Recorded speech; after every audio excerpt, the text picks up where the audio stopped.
আমি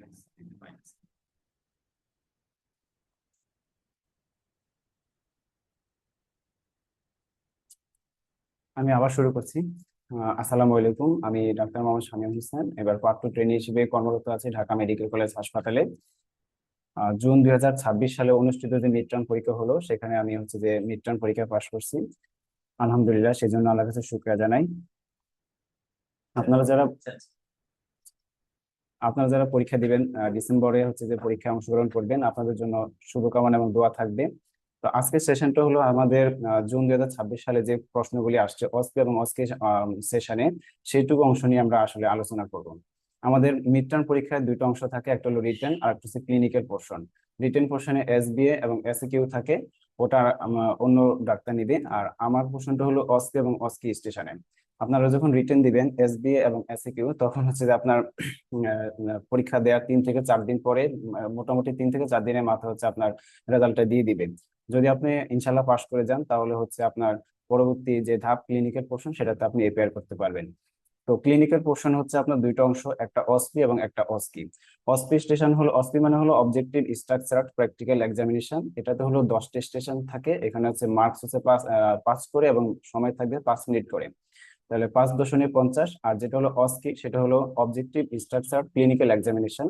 এটাতে হচ্ছে আপনার মানে শর্ট কেস, এটাতে হলো আপনার সময় থাকবে 10 মিনিট করে এবং প্রত্যেকটাতে মার্ক থাকবে হচ্ছে 10 করে। তাহলে এখানে হচ্ছে 5টা স্টেশন 10 করে, 5×10 = 50, তাহলে টোটাল 100 মার্কস হচ্ছে আপনার ক্লিনিক্যাল পোর্শন। এই হলো আপনার প্রথমে আসি আমরা অস্পি যে অংশটা, সেটাতে আমাদের অস্পিতে হলো যা যা থাকে আপনার হলো সাধারণত কি কি পোর্শন থাকে।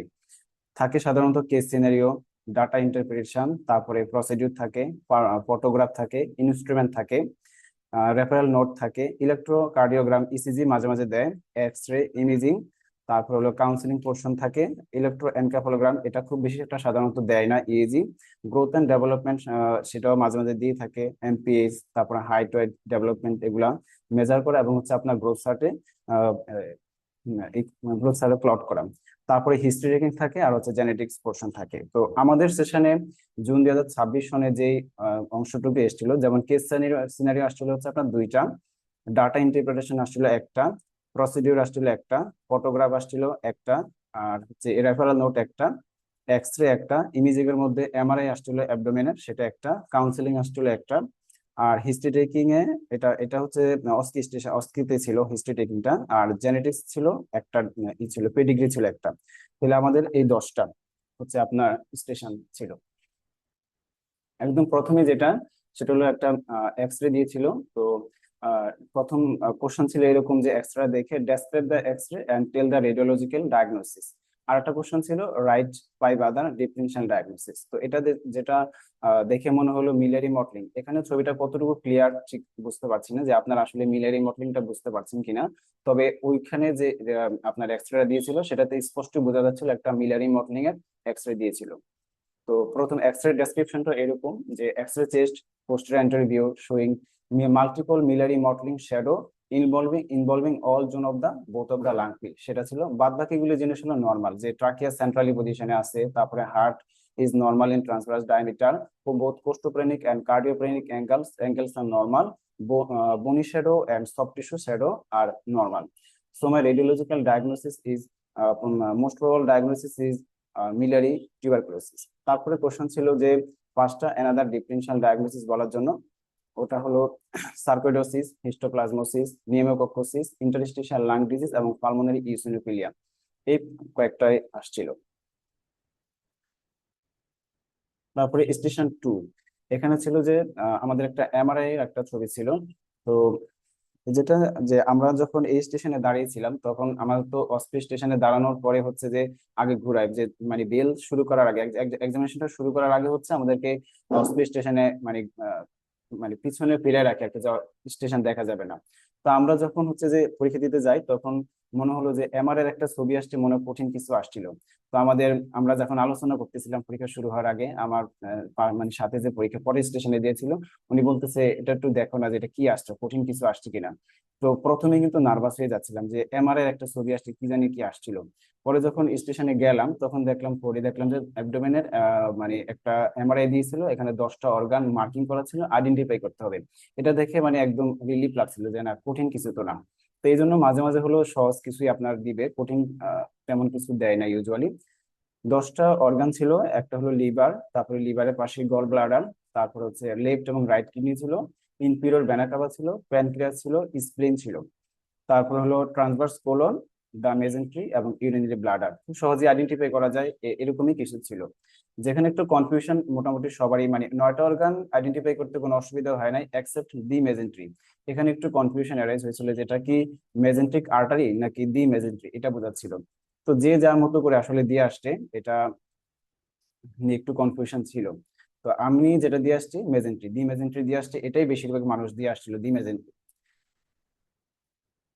এরকম করে মানে একটা ছিল। তারপরে আমাদের স্টেশন 3-তে ছিল 2টা সিনারিও ছিল।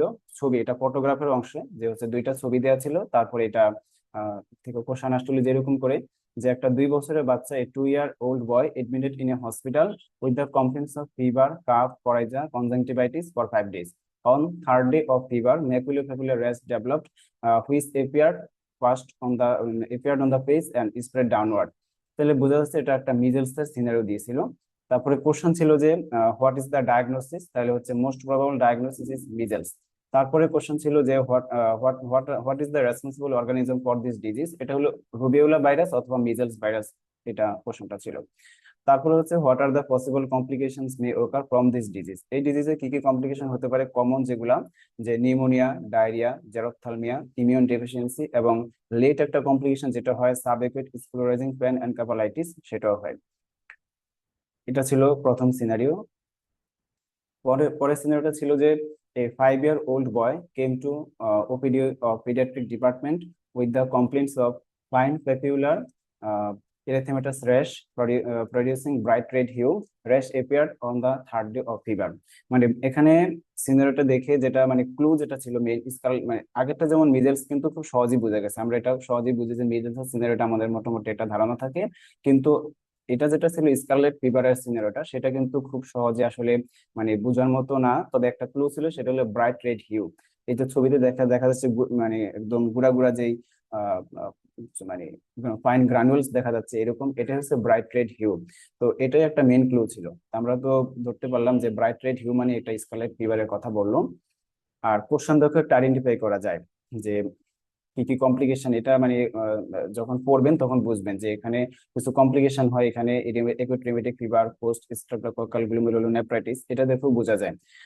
আচ্ছা, তারপরে হলো এখানে কোশ্চেন ছিল যে টেল দ্য ডায়াগনোসিস, তাহলে most probable diagnosis is scarlet fever. আর টেল দ্য রেসপন্সিবল অর্গানিজম হচ্ছে group A beta haemolytic streptococci. আর possible complication in this disease হতে পারে acute rheumatic fever and post streptococcal glomerulonephritis. এটা ছিল হচ্ছে এটার কোশ্চেন এবং অ্যান্সার।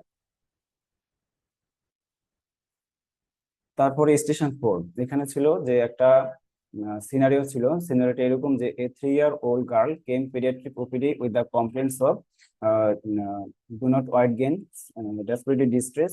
আর অন এক্সামিনেশনে মিড আপার আর্ম সার্কামফারেন্স হলো less than 115 millimetre, bipedal oedema present, and weight for height z score minus 3 standard deviation, temperature 101 degree Fahrenheit, lungs auscultation, Krebs present. Eye এক্সামিনেশনে corneal clouding ছিল। তো এটা বোঝা গেল যে হচ্ছে যে একটা সিভারিকুইট ম্যালনিউট্রিশনের সাথে হচ্ছে যে ব্রঙ্কোনিউমোনিয়া এবং জারপ্থ্যালমিয়া, এটা হলো পুরো ডায়াগনোসিসটা। তারপরে কোশ্চেন ছিল যে what will be the management of this baby. এখানে 3টা পোর্শনে ম্যানেজমেন্ট, একটা হলো সেমের ম্যানেজমেন্ট করতে হবে, তারপরে ব্রঙ্কোনিউমোনিয়ার ম্যানেজমেন্ট, তারপর হচ্ছে জেরপ্থ্যালমিয়ার ম্যানেজমেন্ট। এখন এটা ওই 5 মিনিটের মধ্যে পুরো কোশ্চেনের অ্যান্সারটা দিয়ে আসলে একটু টাফ, সেজন্য যেটা করছিলাম প্রথমে ডায়াগনোসিসটা দিয়ে তারপরে ম্যানেজমেন্ট পোর্শনে যখন সেম ম্যানেজমেন্টের 10টা স্টেপ যদি, তো ইলাবোরেশন করে তো লেখার কোনো সুযোগ নাই, শুধু 10টা পয়েন্ট 10 স্টেপের কথাটা লিখতে গেলে কিন্তু টাইমের একটা ব্যাপার আছে। সেজন্য যেটা করলাম যে প্রথমে স্যামের ম্যানেজমেন্ট অফ স্যাম এটা লিখে 10 স্টেপ ম্যানেজমেন্ট এটা শুধু লিখছিলাম, পয়েন্টগুলি আর আলাদা করে লিখি নাই। পরে একদম একটু খালি রেখে চলে গেছি হচ্ছে যে আপনার ব্রঙ্কো নিউমোনিয়ার ম্যানেজমেন্ট, তারপরে চলে গেছে জেরপ্থ্যালমিয়া। এই দুটো তো ছোট, খুব দ্রুতই লেখা যায়। নিউমোনিয়া ম্যানেজমেন্টের হলো এখানে এনজে ফিডিংটা, মানে প্রথমে এনজে ফিডিং এটা এটা রাখতে হবে। মানে আমরা সাধারণত তো নিউমোনিয়ার বাচ্চাদেরকে হচ্ছে এনপিও রাখি, মানে এটা সিভিয়ারিটি অফ ডিস্ট্রেস এর উপর নির্ভর করে। কিন্তু স্যামের বাচ্চাদেরকে কিন্তু আমরা এখানে এনপিও রাখবো না, কারণ ও তো মেইনলি হচ্ছে নিউট্রিশনাল ডেফিসিয়েন্সি নিয়ে আসছে। সেই জন্য হচ্ছে আমরা এনজি ফিডিং রাখবো এখানে। তারপরে হচ্ছে কি এনপিওপি সাকশন রাখবো as required, oxygen inhalation as required, এবং হচ্ছে ইন্ট্রাভেনাস ফ্লুইড যদি লাগে তাহলে সেই ক্ষেত্রে। আর হচ্ছে অ্যান্টিবায়োটিক দিব। সাধারণত সেমের বাচ্চাদেরকে ব্রঙ্কোনিউমোনিয়ার ক্ষেত্রে হচ্ছে অ্যাম্পিসিলিন জেন্টামাইসিন দেওয়া হয়। আর কমপ্লিকেটেড হলে যদি দেখা যায় যে নিউমোনিয়া রেসপন্স করতেছে না, আরো খারাপের দিকে যাচ্ছে, তাহলে সেক্ষেত্রে সেফট্রাকজন চুজ করা যায়। আর হচ্ছে নেবুলাইজেশন। তারপর হচ্ছে জেরপ্থ্যালমিয়া। জেরপ্থ্যালমিয়ার জন্য হচ্ছে এখানে জেরপ্থ্যালমিয়াটা হলো কর্নিয়াল ক্লাউডিং একটা হিস্ট্রি ছিল। জেরপ্থ্যালমিয়ার যে স্টেজ গুলো আছে তার মধ্যে একটা স্টেজ যেটা X2 কর্নিয়াল জেরোসিস, সেটা কিন্তু কর্নিয়াল ক্লাউডিং এর মিমিক্রি, মানে কর্নিয়াল ক্লাউডিং যেটা কর্নিয়াল জেরোসিস মোটামুটি ওটাই কিন্তু হচ্ছে কর্নিয়াল ক্লাউডিং।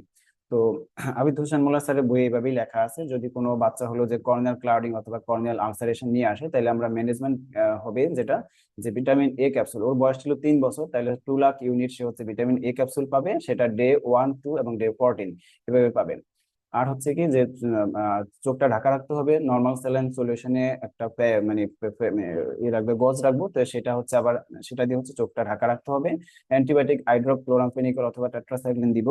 তারপর আর্টিফিশিয়াল টিয়ার দিব, অ্যাট্রোপিন আইড্রপ দিব। এখানে হচ্ছে যেটা যে পিউপিল এখানে কনস্ট্রিক্টেড থাকে, মায়োসিস থাকে, সেজন্য হচ্ছে চোখে ঝাপসা দেখে, আর ওইটাকে ডাইলেট করে রাখার জন্য হচ্ছে অ্যাট্রোপিন দিতে হবে।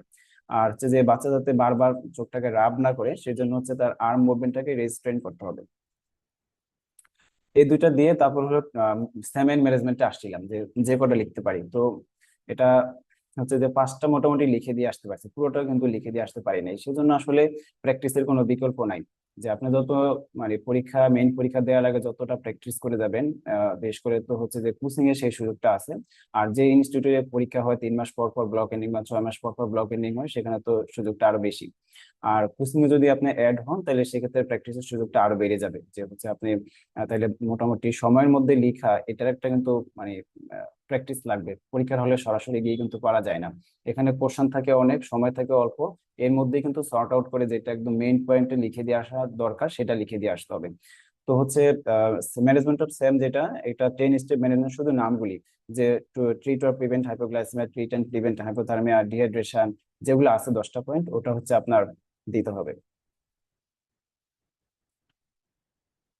তারপরে স্টেশন ছিল যে একটা, এটা হলো ডাটা ইন্টারপ্রিটেশন, যেটা হলো একটা টিবিএম, টিউবারকুলার মেনিনজাইটিস এর একটা বাচ্চা আসছে, তার টিবির মতো করে ফিচার আছে, তারপরে তার সিএসএফ করে নিয়ে আসছে। সিএসএফ এর মধ্যে রিপোর্টটা আমাদেরকে কিছু ক্লু দিয়েছিল, যে যেমন বলছে, এ 4 year old boy presented with low grade fever and headache for last 6 months, significant weight loss ছিল, এবং 15 দিন আগে তার একটা কনভালশনের হিস্ট্রি ছিল। যখন লাম্বার ফাংশন করা হয়েছে এবং সিএসএফ রিপোর্টটা আমাদের কাছে নিয়ে আসছে, তখন সেল কাউন্ট ছিল 500, লিম্ফোসাইট, প্রোটিন এবং প্রেসার এলিভেটেড ছিল, এবং অ্যাডেনোসিন ডিঅ্যামিনেসটা ইনক্রিজ ছিল। তো মোটামুটি এটা বোঝা যাচ্ছে যে এটা টিউবারকুলার মেনিনজাইটিস। ডায়াগনোসিসটা হলো টিউবারকুলার মেনিনজাইটিস। পরের কোশ্চেন ছিল যে তুমি আর কি কি থ্রি থ্রি ইনভেস্টিগেশন আরো মানে থ্রিটা, একটা তো সিএসএফ করে নিয়ে আসছে, তারপরে আর কি কি ইনভেস্টিগেশন তুমি করতে চাও 3টা। সেটা হলো মন্টেক্স টেস্ট করব, সেটা হচ্ছে মোর দেন 10 মিলিমিটার থাকবে, কন্ডিশন বুঝে সেটা 5 মিলিমিটারের বেশি হতে পারে। যেমন কোনো বাচ্চা যদি সিভিয়ারলি ইল থাকে বা হচ্ছে মেল নারিশ থাকে, তার ক্ষেত্রে কিন্তু 5 মিলিমিটারের বেশি হলো সেটা সিগনিফিকেন্ট। তারপরে হচ্ছে সিএসএফ জিন এক্সপার্টটা লিখলাম এই কারণে, সিএসএফ এর তো এখানে সবকিছু বলেনি, তো যেহেতু জিন এক্সপার্ট একটা মডার এবং হচ্ছে একটা ভালো একটা টেস্ট, আর আরটিপিসিআর, এটা দিয়ে কিন্তু এমটিবি ডিটেক্ট করা যায়, সেজন্য আমরা সিএসএফ ফর জিন এক্সপার্ট এটা আমরা লিখবো। আরেকটা যেটা হলো যে আরেকটা অপশন, মানে আরেকটা ইনভেস্টিগেশন যেটা করা যায়, যে মাইক্রোব্যাকটেরিয়াম টিউবারকুলোসিসের যে কালচার, নন স্টেন জেনসেন মিডিয়া, ওটাও কিন্তু আসলে এখানে দেওয়া যেতে পারে। তারপর হচ্ছে আর কি MRI of brain, abnormal meningeal enhancement পাবো বেজাল সিস্টার্নে, আর এটাই হচ্ছে pathognomonic feature of tubercular meningitis. তাহলে 3 ইনভেস্টিগেশন এখানে এটা কোশ্চেন ছিল। পরের কোশ্চেনে ছিল যে 3টা তুমি 3 আদার ফিজিক্যাল ফাইন্ডিংস তুমি কি পাবা।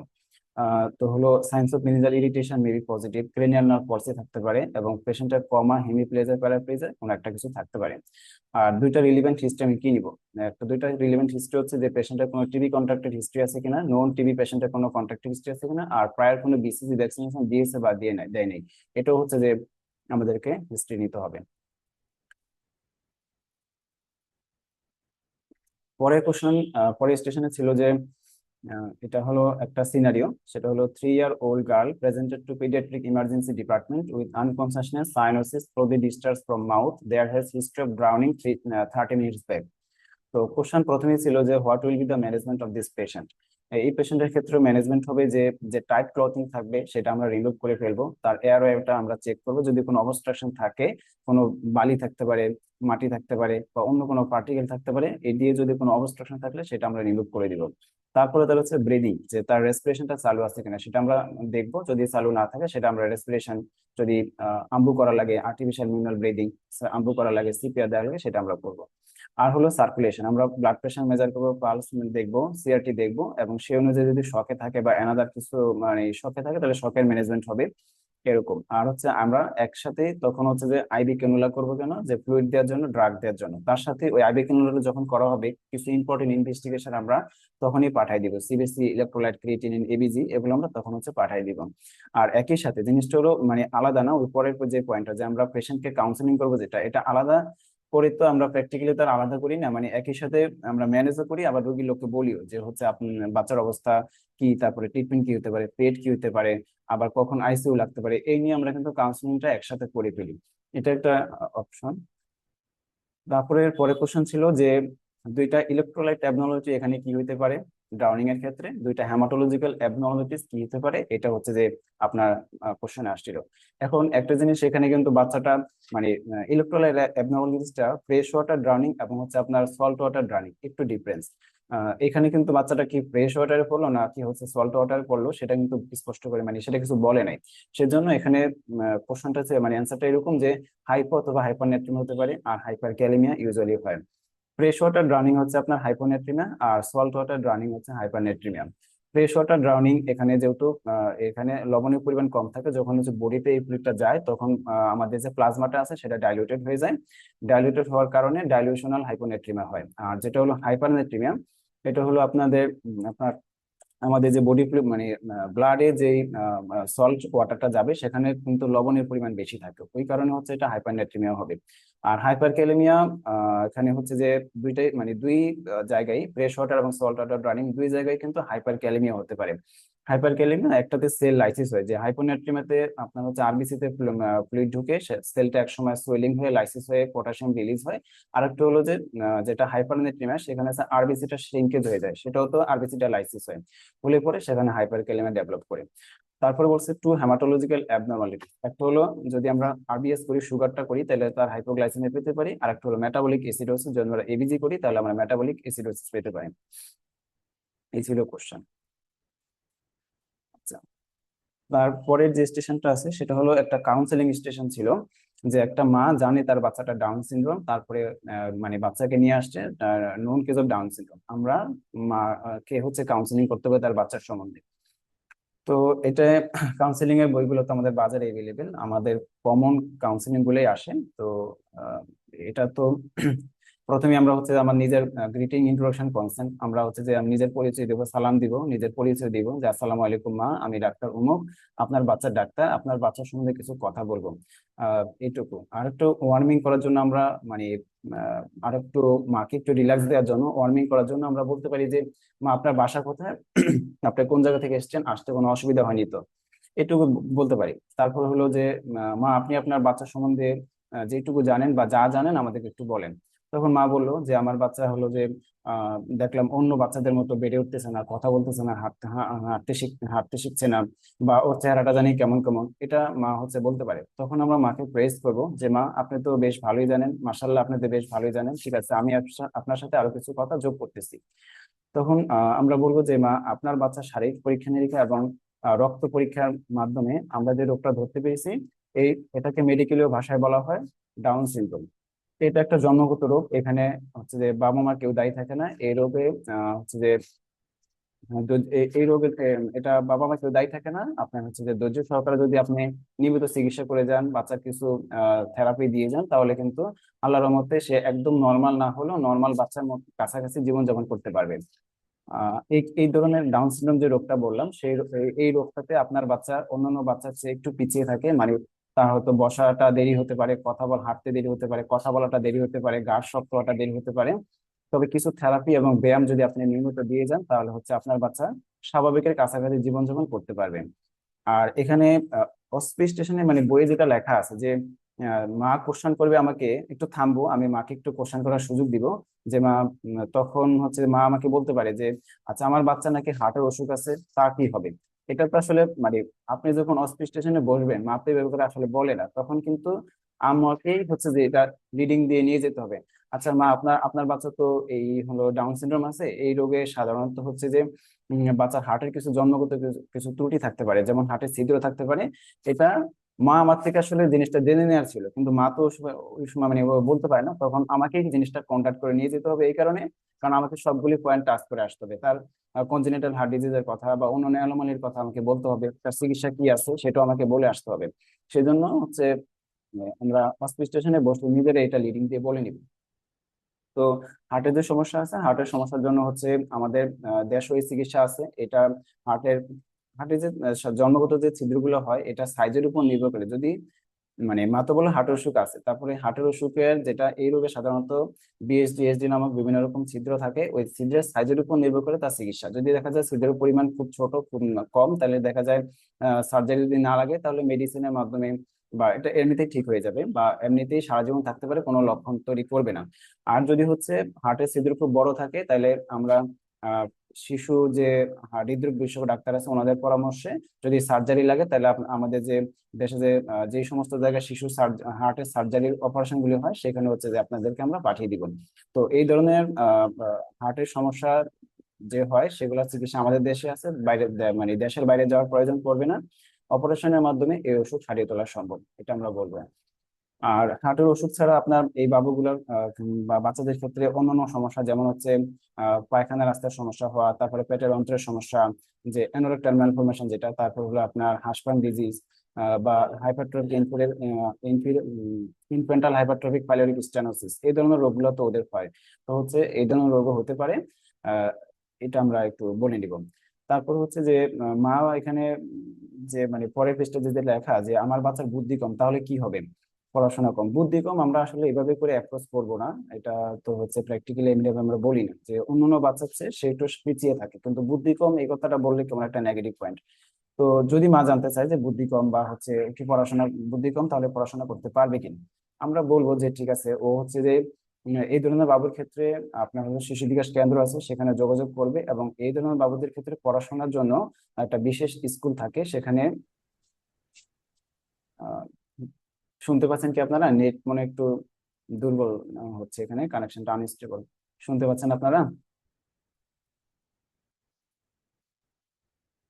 ডক্টর যারা আছেন কানেক্টেড, কাইন্ডলি একটু বলবেন যে আপনারা শুনতে পাচ্ছেন কিনা।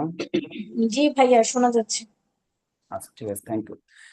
তো হচ্ছে আহ এই ধরনের বাবুদের ক্ষেত্রে আপনার হলো বিশেষ স্কুল থাকে, সেখানে বিশেষ টিচারও থাকে এই ধরনের বাবুদের হচ্ছে যে পড়াশোনা করানোর জন্য। আপনাকে আমরা সেখানে ট্যাগ করে দিব, বলে দিব যে আপনাকে সেখানে গেলে দেখবেন যে আপনার বাচ্চার মতো অন্যান্য আরো অনেক বাচ্চা আছে যারা পড়াশোনা করছে। ওনাদের ওই ধরনের গার্ডিয়ানের সাথে যদি আপনারা যোগাযোগ রাখেন তাহলে দেখা যাবে আপনার আরো বুঝতে সুবিধা হবে যে বাচ্চার যত্ন কিভাবে নেবেন, পড়াশোনাটা কিভাবে সে চালিয়ে যাবে, এই নিয়ে আপনার একটু সুবিধা হবে, এটা আমরা বলবো।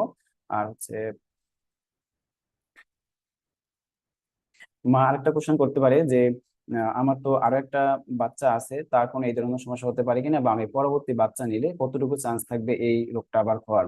আহ, সেটা সেটা আমরা কাউন্সিলিং করে দিব যে পরবর্তী বাচ্চা নেওয়াটাও ঝুঁকিপূর্ণ, যে ওই বাচ্চারও ডাউন সিনড্রোম হতে পারে। তবে যদি হচ্ছে যে আপনারা ওই গর্ভের প্রথম দিকে আপনার হলো কিছু পরীক্ষা নিরীক্ষার মাধ্যমে কিন্তু জানা যায় গর্ভের বাচ্চা ডাউন সিনড্রোম আক্রান্ত হতে পারে কিনা। তো যদি কোনো ওইটা ওই সমস্ত মা বাবাদের ক্ষেত্রে করা হয় যারা হচ্ছে যে জানে যে গর্ভের বাচ্চাটা ডাউন সিনড্রোম আক্রান্ত হবে, তাহলে যদি গর্ভপাত করানোর জন্য রাজি থাকে তাহলে কিন্তু আমরা ওই পরীক্ষাটা করি এবং গর্ভপাত করাই, এবং হচ্ছে পরবর্তী বাচ্চা নেওয়ার জন্য আমরা উৎসাহিত করি। এভাবে করে মাকে একটু বলবো আমরা যে গর্ভকালীন সময় কিছু পরীক্ষা নিরীক্ষা আছে, সেগুলো কিছু কিছু আমাদের দেশে হয়, কিছুটা ব্যয়বহুল। আমাদের দেশে ছাড়া পাশে দেশে বিদেশেও এই পরীক্ষাগুলো হয়। এই পরীক্ষাগুলোর মাধ্যমে আমরা গর্ভের সন্তান মানে সুস্থ হবে নাকি অসুস্থ হবে তা বোঝা যায়। পরীক্ষা সাধারণত তাদেরই করা হয় যারা অসুস্থ সন্তান জানার পর গর্ভপাত করতে রাজি থাকেন। এটুকু বলবো। আর হচ্ছে আর একটু আমরা অ্যাড করতে পারি, সেটা হলো যে এই ধরনের চিকিৎসা হচ্ছে যে পুরোপুরি একদম মানে চিকিৎসা করলে পুরোপুরি ঠিক হয়ে যাবে তা না, তবে চিকিৎসা এবং ব্যায়াম বা স্কুলে পড়াশোনা সবকিছু মিলে যদি আপনি হচ্ছে আমাদের নিয়মিত ফলো আপে থাকেন, তাহলে হচ্ছে বাচ্চা পুরোপুরি সুস্থ না হলেও মানে সুস্থ বাচ্চার কাছাকাছি সে জীবনযাপন করতে পারবে। ডাউন সিনড্রোমের বাচ্চারা তো দেখা যায় সন্তানও হয় তাদের, তারপর হলো তারা আঁকাআঁকি করতে পারে, বিশেষ বিশেষ গুণ থাকে। তো এগুলা আমরা বলবো সুস্থের কাছাকাছি সে জীবনযাপন করতে পারবে, এইটুকু বললাম। আর তারপরে মাকে আমরা বলবো যে আশা করি আপনি আমার কথাগুলো বুঝতে পেরেছেন। যদি হচ্ছে আপনার আরো কিছু জানার থাকে তাহলে আমাকে, যেটা বলতেছিলাম একটু বলে গেলাম, যে এই ধরনের ক্ষেত্রে তো হচ্ছে নিয়মিত ট্যাগ রাখতে হয়, যে মানে থেরাপি, পড়াশোনা, তারপর হলো ফলো আপ, টাকা পয়সা প্রয়োজন হয়। এক্ষেত্রে আমরা একটা অপশন বাবা মাকে একটু ইজি করে দিতে পারি, যে আপনার যদি টাকা পয়সা চিকিৎসা চলাকালীন সময় যদি টাকা পয়সার অসুবিধা হয়, চিকিৎসা চালাতে খুব কষ্ট হয়, তাহলে ডাউন সিনড্রোমের জন্য যে সোসাইটি আছে সেটা আমরা তাদেরকে ট্যাগ করে দিতে পারি, সেখানেও কিন্তু সোসাইটি থেকে হেল্প করা হয়। আবার এলাকার যে উম, যারা ধনী আছে, বিত্তবান যারা আছে তাদের সাথেও যোগাযোগ রাখবে, আবার আমাদের সাথেও তারা যোগাযোগ, ডাক্তারের সাথেও যোগাযোগ রাখতে পারে। যতটুকু সম্ভব আমরা সাহায্য করবো, এটা মাকে একটা আশ্বস্ত করা। এটুকু মোটামুটি মানে কাউন্সিলিং স্টেশনে।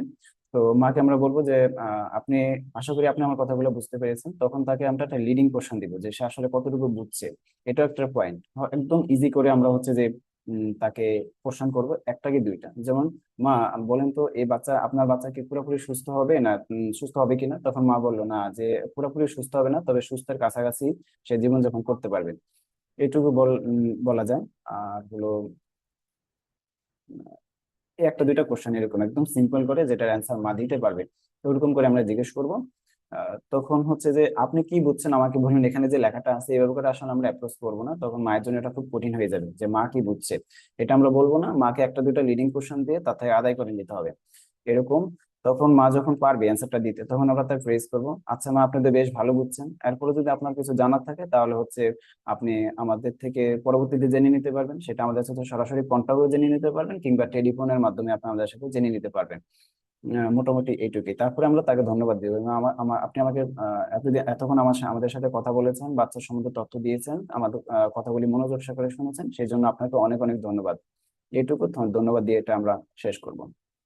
কাউন্সিলিং মোটামুটি প্রো ফর্মা এগুলাই, মানে যে কাউন্সিলিং বাদে একটু টপিকস বাদে একটু আলাদা হবে, কিন্তু মোটামুটি প্রো ফর্মা এগুলাই, যে গ্রিটিং, ইন্ট্রোডাকশন, কনসেন্ট, সে কি সম্বন্ধে, রোগটা সম্বন্ধে কতটুকু জানে, তারপরে যতটুকু জানে তাকে সেটা প্রেস করা, তারপরে হচ্ছে আমি একটু ইলাবোরেট করে বলা, পসিবল কমপ্লিকেশন যে রোগটা মানে নিয়ে আসবে সেটার পসিবল মানে এটা এটার প্যাথোফিজিওলজিটা একটু বলা, যে এটাতে কি কি থেকে কি হয়, এখান থেকে কি সমস্যা হতে পারে, আর সমস্যাগুলি কিভাবে উত্তরণ করতে পারবো।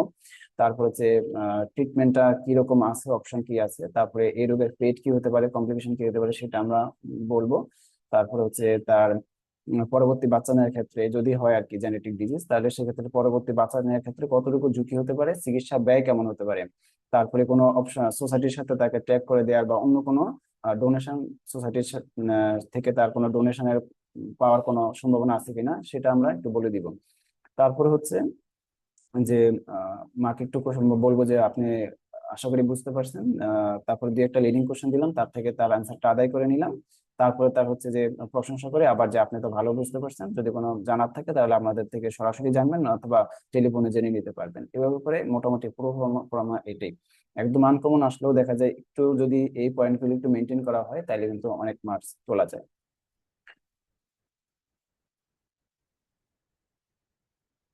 আচ্ছা, পরের স্টেশনে আসি। পরের স্টেশনে হলো যে একটা বাচ্চা দেয়া ছিল, মোটামুটি 5 বছরের একটা মেয়ে বাচ্চা দেয়া ছিল, তারপরে স্টেশনে একটা মিটার ডোজ ইনহেলার দেয়া ছিল উইথ স্পেসার। তো ম্যাডাম ছিল, এটা কোশ্চেনটা ছিল এরকম, যে demonstrate the child the use of metered dose inhaler with spacer, এটা ছিল। তো প্রথমেই আমরা হচ্ছে গ্রিটিং, ইনোশন, কনসেন্ট আমরা নিব। মা ছিল না আর কি, যদি মা থাকতো তাহলে তো মার সাথে কথা বলে নিতাম, যেহেতু ম্যাডাম ছিল ম্যাডামকে সালাম দিয়ে, তারপরে হচ্ছে মা ছিল না, শুধু বাচ্চার সাথে কথা বললাম, যে বাবা তুমি কেমন আছো, তোমার নাম কি? তারপরে সে বললো আচ্ছা। তারপরে তার হলো এখানে আইডিয়ালি তো হচ্ছে যে মানে মা থাকার কথা, মাকে জিনিসটা বুঝাই দেয়, বাচ্চা তো অতটা বুঝবে না, কিন্তু ওখানে মা ছিল না আর কি, ম্যাডাম ছিল। তো ম্যাডামের সাথে কথা বলে যেটা, যেই পয়েন্টটা মাকে বলার ছিল সেটা আমি ম্যাডামকে বলে নিচ্ছি আর কি, যে আসসালাম ম্যাডাম, আমি হচ্ছে বাচ্চার মা যদি অ্যাভেলেবেল থাকতো তাহলে হচ্ছে আমি বলে নিতাম যে এই মিটাডোজ ইনহেলার ইউজার, যে প্রথমে আমি আসলে যেটা করব যে হচ্ছে আমার মিটাডোজ ইনহেলারটা আছে কিনা, পার্ট বাই পার্ট এগুলো সবকিছু ঠিকঠাক আছে কিনা, পরিষ্কার আছে কিনা, এবং আমাকে যে মেডিসিনটা ক্যানিস্টার যেটা থাকে সেটা ঠিকঠাক মতো মেডিসিনটা ওখানে আছে কিনা সেটা দেখে নিব। তারপরে হলো যে যেহেতু মা নাই, তারপরে আমি ম্যাডামকে বললাম যে হচ্ছে মাকে আমি বলবো যে বাচ্চার যে সমস্যা সেটার জন্য ইনহেলার ইউজের গুরুত্ব, যে এটা দিলে কি হবে, বাচ্চা যে শ্বাসকষ্ট নিয়ে আসছে সেটা থেকে হলো যে আমরা যদি ইনহেলারটা ইউজ করে তাহলে তার শ্বাস নিতে আরাম হবে, তার শ্বাসকষ্টটা কম হবে, চলে যাবে শ্বাসকষ্ট, এইটুকু মাকে বলে নিব। তারপরে তাকে আশ্বস্ত করবো যে এটাতে কোনো বাচ্চার কোনো সমস্যা হবে না। এটা মাকে বলে নিতে হচ্ছে যেহেতু মা ছিল না ওইখানে বসা। বাচ্চা তো 5 বছরের, সে তো আর অতটা বুঝতে পারবে না। তারপরে বাচ্চার সাথে একটু কথা বলে নিয়েছি যে মা তোমার নাম কি, তোমার কেমন তুমি হচ্ছে যে তোমার শ্বাসকষ্ট হচ্ছে, তোমাকে ওষুধটা যদি এই যে দম যন্ত্রটা আছে এটার মাধ্যমে তোমাকে ওষুধটা যদি তুমি নাও তাহলে তোমার শ্বাসকষ্ট হচ্ছে যে কমবে। এটা বাচ্চাকে আশ্বস্ত করলাম, তোমার কোনো সমস্যা হবে না। আর এখানে গিফটও হচ্ছে যে দিয়ে আসছি, বাচ্চাদের গিফট ছিল, ওই গিফটের একটা অংশ মানে একটা প্যাকেট ওকে বাচ্চাকে দিয়ে আসছি। প্রথমেই অনেকে বলে যে প্রথমেই হচ্ছে গিফট দিয়ে দিতে, আবার অনেকে বলে যে শেষে দিতে। তো প্রথমেই মানে অনেকে প্রেফার করে যেটা ছাড়া সেটা হলো প্রথমেই আপনার গিফটটা দেয়া, এত করে বাচ্চারা কিন্তু একটু আহ খুশি হয় আর কি, আপনার পরীক্ষাটা কন্ডাক্ট করতে একটু সুবিধা। তো হচ্ছে প্রথমে আমি যেটা করব যে মিটাডোজ ইনহেলারটা স্পেসারটা আছে ঠিকঠাক মতো সেটা দেখে নিব, তারপরে সেটা হলো আমি টিস্যু পেপার দিয়ে পরিষ্কার করে নিব। তারপরে হলো আমি মেডিসিনটা তার ওয়েট অনুযায়ী, এখানে বাচ্চার ওয়েট ছিল না, তো আমি ম্যাডামকে বলছি যে বাচ্চার যদি ওয়েট হিসেবে আমি হচ্ছে সালবিউটামল যে মেডিসিনটা সেটা আমি হিসাব করে নিব। আহ আমাদের সময় তো মেটাডোজ ইনহেলার, আবার কিন্তু স্টেশন এরকম থাকে যে নেবুলাইজেশন মেশিন দেয়া থাকে, সেটা প্রসিডিউরটা একটু আলাদা। যে মেডিসিন দেয়া থাকে, ক্যালকুলেশন করেছে মেডিসিনটা আপনার উঠানো লাগে, যতটুকু মেডিসিন তার বাদ বাকি 3 ml করার জন্য বাকিটুকু নর্মাল স্যালাইন নিতে হয়, তারপরে সেটা আপনার হচ্ছে যে মানে যে নেবুলাইজেশন মেশিনটা আছে সেটার মধ্যে আবার হচ্ছে দিতে হয় এইরকম। তো সেটার প্রসিডিউরটা আলাদা। ইন্টারডোজ ইনহেলারের ক্ষেত্রে হচ্ছে আমি মেডিসিনটা হচ্ছে আমি ক্যালকুলেট করব কতটুকু মেডিসিন বাচ্চার সালবিউটামল আসে, সেটা আমি ক্যানিস্টারের মধ্যে নিব, সেটা শেকিং করব 3 থেকে 5 বার যাতে গ্রানুলস গুলো ভালো করে মিশে। তারপরে নেওয়ার পর আমি বাবুকে বলবো যে বাবু তুমি একটু লম্বা করে একটা শ্বাস নাও। হ্যাঁ, লম্বা করে একটা শ্বাস নিলো, তারপরে সে এই শ্বাসটা আবার ছেড়ে দিবে। তারপরে যখন আবার সে শ্বাসটা নিবে তখনই কিন্তু মানে স্পেসার দিয়ে মাউথ স্পেসার মানে স্পেসারটা তার মুখে থাকবে আর হচ্ছে এদিকে একটা পাপ করে হচ্ছে যে ক্যানিস্টারটা চাপ দিবে। দিলে পরে যে মেডিসিনটা যাবে সেটা সে যতক্ষণ পারে বাচ্চার সর্বোচ্চ মানে মোট যতটুকু পারে আর কি, সে হচ্ছে শ্বাসটা ধরে রাখবে যাতে লাংসে ঠিকঠাক মতো যে মেডিসিনটা আছে সেটা স্প্রেড হয়। তারপরে হলো সে শ্বাসটা ছেড়ে দিবে, মাউথ স্পেসে সরিয়ে তারপরে শ্বাসটা ছেড়ে দিবে। দিয়ে এরকম হচ্ছে 3 বার সে চাপ দিবে, 3 পাপ নিবে। নেয়ার পরে তারপরে ক্যানিস্টার যেগুলা আছে ইনহেলার সেটা ঠিকঠাক মতো টিস্যু পেপার দিয়ে মুছে নিব। আর হচ্ছে এটা অ্যাজমা ধরন হিসেবে যে পারসিস্টেন্ট অ্যাজমা নাকি হলো ইন্টারমিডিয়েট অ্যাজমা সেই হিসেবে কিন্তু মেডিসিনের একটু পার্থক্য হয়। যেমন পারসিস্টেন্ট ইন্টারমিডিয়েট অ্যাজমা হলে শুধুমাত্র সালবিউটামল দিলেই হয়, আর আপনার হলো ইনহেল কর্টিকোস্টেরয়েডও এখানে দেওয়া হয়। আর যেটা হলো ইন্টারমিডিয়েট অ্যাজমাতে, এটা পারসিস্টেন্ট অ্যাজমাতে হলো সালবিউটামল, তারপর হচ্ছে লং অ্যাক্টিং ব্রঙ্কোডিলেটর এগুলো লাগে। এখন যেটা হলো যে যদি কোনো বাচ্চা বুড়ি কোট দিয়ে হচ্ছে আপনার নেবুলাইজেশন পায় তাহলে সেই ক্ষেত্রে মুখ মানে মাউথ ওয়াশ করতে হবে। হ্যাঁ, যে আপনার হলো যে নর্মাল পানি দিয়ে হচ্ছে গার্গেল করবে এবং পানিটা ফেলে দিবে, এটা একটু বলে নিতে হবে, না এটা ওরাল ক্যান্ডিডিয়াসিস হতে পারে। এটা যদি বডি কোড দিয়ে কোনো বাচ্চা নেবুলাইজেশন পায় তাহলে সেক্ষেত্রে এটা বলে নিতে হবে। তারপরে হচ্ছে বাচ্চাকে ধন্যবাদ দিতে হবে যে মা তুমি হচ্ছে আর আরেকটা জিনিস ছিল এখানে যে মেটাডোজ ইনহেলারের ক্ষেত্রে হচ্ছে মানে আমি প্রসিডিউর শুরু করার আগে বাচ্চার ভাইটালস দেখে নেব, মাঝখানে ভাইটালস দেখবো এবং শেষের দিকে আমি বাচ্চার ভাইটালস দেখবো।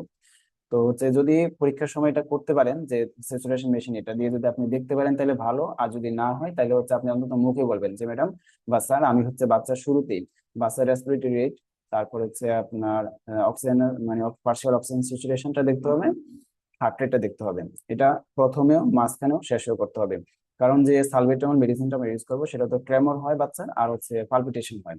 তো এই জিনিসের জন্য হলো আমার প্রথমে কিন্তু আপনার ভাইটালসটা দেখে নিতে হবে। আর আমি যে মেডিসিনটা ইউজ করতেছি সেটার পরে বাচ্চার ইমপ্রুভমেন্ট কেমন হইতেছে সেটাও কিন্তু বোঝা যাবে। তো এই কথা একটু বলে নিতে হবে, যে আমি এটা চাই।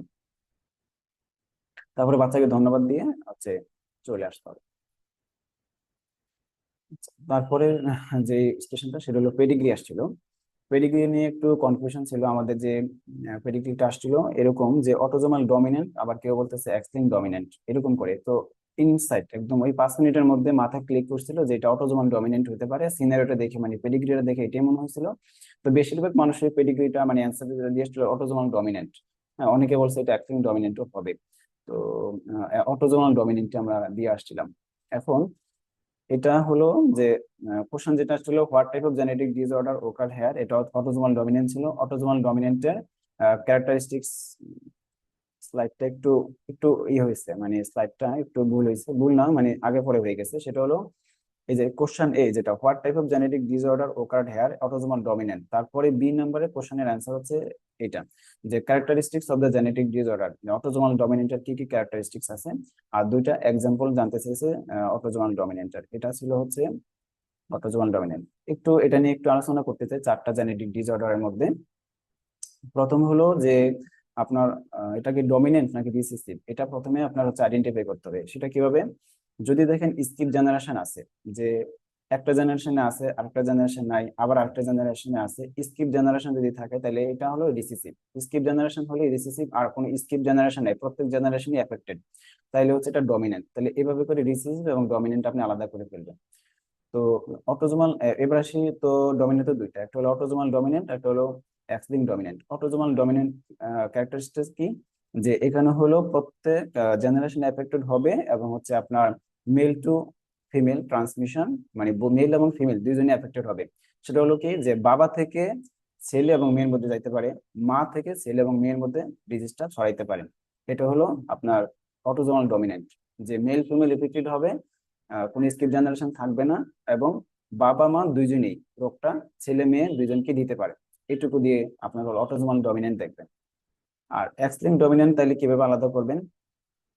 এক্স লিঙ্ক ডমিনেন্ট হলো যে এখানেও কোনো স্কিপ জেনারেশন কিন্তু নাই, প্রত্যেক জেনারেশন এফেক্টেড আছে, কিন্তু এখানে হলো মা রোগটা বা ছেলে এবং মেয়ে দুইজনের মধ্যে দিতে পারবে, কিন্তু আহ, মা ছেলে এবং মেয়ে দুইজনকে রোগটা দিতে পারবে, কিন্তু বাবা শুধুমাত্র ফিমেল মানে মেয়েদের মধ্যে রোগটা ছড়াতে পারবে, ছেলের মধ্যে রোগটা দিতে পারবে না। No male to male transmission, এটা হলো এখানকার মেইন পয়েন্ট, যে বাবা কোনো সন্তানের সনের মধ্যে রোগটা দিতে পারবে না, কিন্তু গার্লের মধ্যে দিতে পারবে। আর মা ছেলে এবং মেয়ে দুইজনকে দিতে পারবে। তাহলে এটা হচ্ছে এক্স লিঙ্ক ডমিনেন্ট। তাহলে অটোজোমাল ডমিনেন্ট হলো যে বাবা এবং মা ছেলে মেয়ে সবাই সবাইকে দিতে পারে, এখানে মেল মেল এবং ফিমেল ইকুয়াল এফেক্টেড হবে। আর এখানে যেটা এক্স লিঙ্ক ডমিনেন্ট, সেটা হলো বাবা শুধুমাত্র মেয়েদেরকে দিতে পারবে রোগটা, ছেলেদেরকে দিতে পারবে না, মা ছেলে মেয়ে দুইজনকে দিতে পারবে। এটা হচ্ছে এক্স লিঙ্ক ডমিনেন্টের ক্ষেত্রে। আরেকটা বাকি রইলো আপনার হলো অটোজোমাল রিসেসিভ এবং x link recessive. Autosomal x link recessive একটু সোজা, কারণ হলো এটা আমাদের একদম কমন একটা যে এক্সাম্পল হিমোফিলিয়া, সেটা দিয়ে একটু মনে রাখলে হয় যে এটা এক্স লিঙ্ক রিসেসিভ। এভাবে এক্স লিঙ্ক রিসেসিভ মানে হলো এখানে কেরিয়ার স্টেট থাকবে, এবং কনসেন্ট আপনার মানে মেলরা মেলরা এফেক্টেড হবে, ফিমেলরা কেরিয়ার হবে। মেল এফেক্টেড ফিমেল কেরিয়ার, এটা মনে রাখলে হচ্ছে যে এক্স লিঙ্ক রিসেসিভ হয়ে যায়। যে দেখতেছেন যে হচ্ছে মেলরা সব এফেক্টেড কিন্তু ফিমেল শুধুমাত্র কেরিয়ার, তাহলে এটা এক্স লিঙ্ক রিসেসিভ, এটা বুঝতে সুবিধা হবে। আরেকটা হলো অটোজোমাল রিসেসিভ। অটোজোমাল রিসেসিভ হলো যে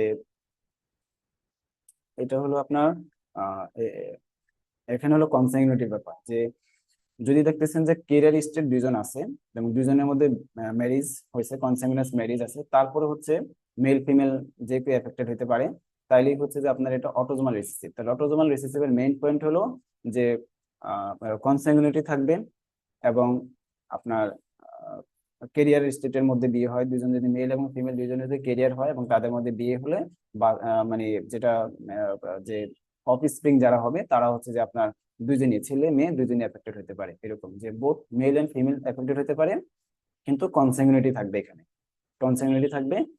যদি দেখেন যে কনসাংগুইনিটি সাইনটা কিরকম আসে, যে দুইটা ডাবল লাইন থাকে এখানে এখানে যখন অস্প্রি বইগুলাতে কিন্তু সেটা আছে, আবার নেলসনের বইও আছে, এটা অন্য একটা জায়গা থেকে স্লাইডগুলি নেয়া। মানে অটোজোমাল রিসেসিভে দেখবেন কি যে কনসাংগুইনিটি বোঝানোর জন্য আপনার হলো দুইটা ডাবল দাগ দেয়া আছে, যে দুইজনের মধ্যে ম্যারেজ হবে ক্যারিয়ারের মধ্যে, তাদের মধ্যে একটা ডাবল লাইন টেনে দেওয়া আছে। যদি এরকম থাকে তাহলে এটা বুঝবেন যে এটা দিয়ে বোঝাচ্ছে কনসাংগুইনিটি, ডাবল লাইন মানে হচ্ছে কনসাংগুইনিটি। ঠিক আছে, মানে অনেক কিছুই তো ডেসক্রিপশনে থাকবে, কিন্তু মেইন পয়েন্ট এটা দিয়ে আপনার হচ্ছে মানে দেখেই সর্ট আউট করে ফেলতে হবে যে এটা কি। যদি দেখেন স্কিপ জেনারেশন আছে তাহলে রিসিসিভ, স্কিপ জেনারেশন নাই তাহলে হচ্ছে স্কিপ জেনারেশন মানে হলো যে এফেক্টেড। যদি কেরিয়ার থাকে তাহলে সেটা কিন্তু স্কিপ জেনারেশন, সেটা স্কিপ জেনারেশন। মানে এফেক্টেড না হলে শুধুমাত্র কেরিয়ার স্টেট আছে, যেমন এখানে এই যে এটাতে অটোজোমাল রিসিসিভে দেখেন এখানে সেকেন্ড জেনারেশন কিন্তু কেউই এফেক্টেড না। এখানে এই স্লাইডটা আসলে পুরোপুরি মানে একটু বুঝতে আপনাদের অসুবিধাই হবে। আপনি যদি নেলসনেরটা দেখেন তাহলে একটু সুবিধা, বা অস্পির বইয়ে যেটা গোপেন স্যারের বই সেখানে আবার স্পষ্ট দেওয়া আছে, মানে যদি কেউ কেরিয়ার হয় তাহলে ডট ডট থাকে মাঝখানে, আর এফেক্টেড হলে পুরো ব্ল্যাক থাকে। আর যেটা গোল চিহ্ন এটা ফিমেল, আর যেটা স্কোয়ার চিহ্ন সেটা হচ্ছে মেল। আর হচ্ছে ডট থাকলে সেটা কেরিয়ার, আর কিছুই না থাকলে তো নর্মাল। তো হচ্ছে যদি দেখতেছেন স্কিপ জেনারেশন মানে এফেক্টেড না, একেবারে পুরাটা কালো না, শুধু যদি কেরিয়ারও থাকে গোল গোল দাগ দেওয়া মাঝখানে একটা ডট থাকে তাহলে সেটাও কিন্তু হচ্ছে এটা এফেক্ট মানে স্কিপ জেনারেশনের মধ্যে গণ্য হবে। কেরিয়ার আছে কিন্তু এফেক্টেড না তাহলে সেটাও স্কিপ জেনারেশন। তাহলে হচ্ছে কি যে যদি দেখতেছেন যে কোনো মানে স্কিপ জেনারেশন আছে তাহলে এটা রিসিসিভ, আর স্কিপ জেনারেশন নাই প্রত্যেক জেনারেশনই ডিজিজটা আছে তাহলে সেটা হলো ডমিনেন্ট। ডমিনেন্টের মধ্যে দুইটা, autosomal dominant, x link dominant. Autosomal dominant হলো মেল টু ফিমেল, মানে বাবা মা দুইজনই, ছেলে মেয়ে দুইজনকে দিতে পারবে, তাহলে সেটা হলো অটোজোমাল ডমিনেন্ট। আর এক্স লিঙ্ক ডমিনেন্ট হলো বাবা হলো শুধুমাত্র গার্ল মানে তার মেয়েকে দিতে পারবে, ছেলেদের দিতে পারে না, মেনু মেল টু মেল ট্রান্সমিশন, আর মা ছেলে মেয়ে দুইজনকে দিতে পারবে, তাহলে এটা হচ্ছে দিতে পারবে, এটা হলো আপনার এক্স লিঙ্ক ডমিনেন্ট। আর যেটা হলো অটোজোমাল রিসিসিভ আর X linked recessive. Autosomal recessive আপনার হলো কনsanguinity খুঁজবেন, যেটা ডাবল লাইন টেনে দেওয়া আছে কিনা, দুইটা কেরিয়ারের মধ্যে বিয়ে হয়েছে কিনা, এটা আপনি দেখে বুঝবেন অটোজোমাল রিসিসিভ। আর এক্স লিঙ্ক রিসিসিভ হলো কি যে হিমোফিলিয়া দিয়ে মনে রাখবেন যে হচ্ছে শুধুমাত্র মেলরা এফেক্টেড হচ্ছে, ফিমেলরা কেরিয়ার অবস্থায় আছে, তাহলে এটা হলো এক্স লিঙ্ক রিসিসিভ। আরেকটা যেটা আসে সেটা হলো মাইক্রোমোনিয়াল ইনহেরিটেন্স। এটা খুবই সোজা, যেটা হলো শুধুমাত্র মা হচ্ছে তার ছেলে মেয়ে সবাইকে দিতে পারতেছে, বাবা থেকে কেউ এফেক্টেড হচ্ছে না। বাবা মানে মা তার সন্তানকে যেমন ছেলেকে এফেক্টেড করলো, মেয়েকে এফেক্টেড করলো, ওই ছেলের যখন কোনো সন্তান হবে সে কিন্তু কাউকে দিতে পারবেন, মানে সে কিন্তু কাউকে দিতে পারে না ডিজিজটা, মানে বাবা থেকে আসে না, শুধুই মাত্র মা থেকে আসে। যদি এমন দেখেন যে মা থেকে সবাই আসতেছে, এখানে কোনো বাবা থেকে কেউ কিছু পাচ্ছে না, কোনো এফেক্টেড হচ্ছে না, তাহলে বুঝবেন এটা মাইক্রোকন্ড্রিয়াল ইনহেরিটেন্স। এটা তো কারণ আপনাদের নিশ্চয়ই জানা যে হচ্ছে আমাদের যে ই হয় যে ফার্টিলাইজেশন হয়, ফার্টিলাইজেশন হচ্ছে মেল থেকে যে শুধুমাত্র নিউক্লিয়াস পোর্শনটা আসে, আর মাদার থেকে হচ্ছে নিউক্লিয়াস প্লাস মাইটোকন্ড্রিয়াটা, মানে মাইটোকন্ড্রিয়া মা থেকে অরিজিন, সেই কারণে হচ্ছে আপনার মাইটোকন্ড্রিয়াল ইনহেরিটেন্স মানে হলো মা থেকে আসবে এরকম। এটা একটু মানে সময় নিয়ে দেখেন তাইলে হচ্ছে আপনার আহ, মনে থাকবে, এখনই যে মনে থাকবে এটা হবে না, একটু সময় নিয়ে একটু পড়ে। তারপরে আসতে হলো একটা রেফারেল নোট। এটা হলো যে একটা বাচ্চা তার মায়ের সাথে আসছে 7 মাসের। উম, আহ, মা কমপ্লেন করলো যে রেড কারেন্ট জেলি স্টুল 2 দিনের জন্য, 2 for 2 days, abdominal pain for 3 days এরকম। তার অন এক্সামিনেশনে বিপি হলো 90/60, minimum mercury, pulse 90, temperature normal, respiratory rate normal. তারপর হলো পার রেক্টাল এক্সামিনেশন করলে সেটা হচ্ছে আপনার ব্লাডি লিকুইড স্টুল আসছে, ফিঙ্গার টিপটা ব্লাডি লিকুইড স্টুল। আর আলট্রাসোনোগ্রাফি করে এসছে সেটাতে ডোনাট সাইন আছে, তাইলে এটা হচ্ছে কি ইন্টারসাসেপশন। এখন বলছে যে পেডিয়াট্রিক সার্জারি ডিপার্টমেন্টে একটা রেফারেল দেওয়ার জন্য। তো এটা হলো মানে ঢাকা মেডিকেল কলেজের হলো একটা বিভাগের আমাদের রেফারেল নোট। এটা মোটামুটি সব জায়গায় ফলো করা হয়, মানে বিএমইউ তো দেখলাম যে এই রেফারেল নোটটা কিন্তু ওনারা ফলো করেন।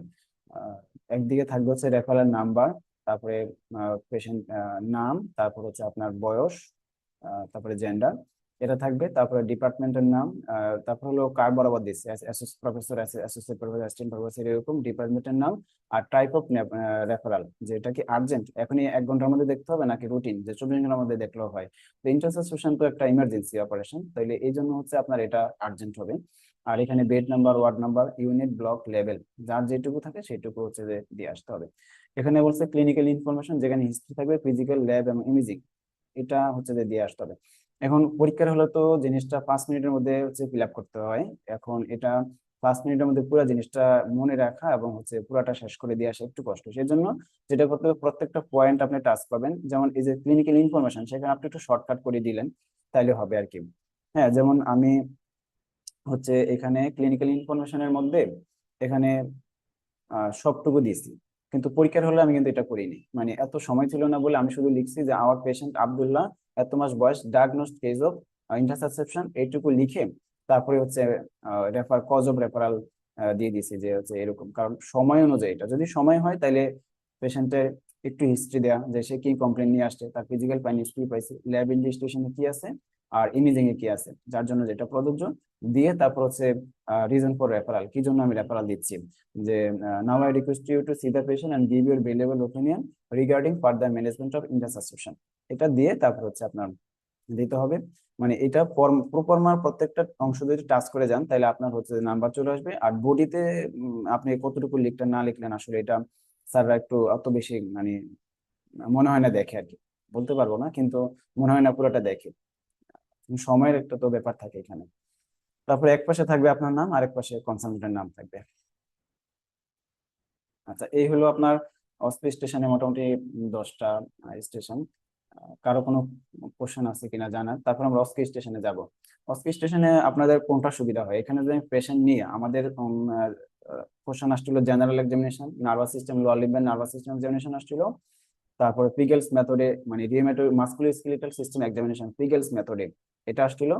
আর একটা হলো আপনার কার্ডিওভাস্কুলার সিস্টেম প্রিকার্ডিয়াম আসছিল। এই 4টা এক্সামিনেশন আর একটা হিস্ট্রি টেকিং ছিল, এই 5টা স্টেশন। এখন আমি কি এখানে মানে পেশেন্ট নিয়ে দেখাবো এক্সামিনেশন, নাকি মানে আপনার এটা স্কিপ করে যাবো আর কি? আপনি একটু বললে ভালো হয় আর কি। অস্কি স্টেশনের মধ্যে, অস্কি তো এখনো বাকি আছে,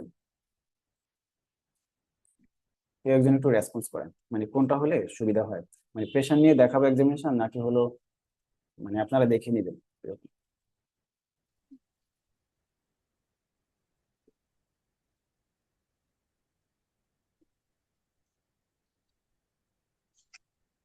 আপনাদের হাতে যদি সময় থাকে পর্যাপ্ত পরিমাণ তাইলে হচ্ছে আমি এটা দেখে দিতে আমার প্রিপারেশন আছে যে আমি পেশেন্টের উপর দেখাবো আর কি, এরকম ডামি পেশেন্টের। পেশেন্ট নিয়ে দেখালে আহ, ভালো হতো ভাইয়া।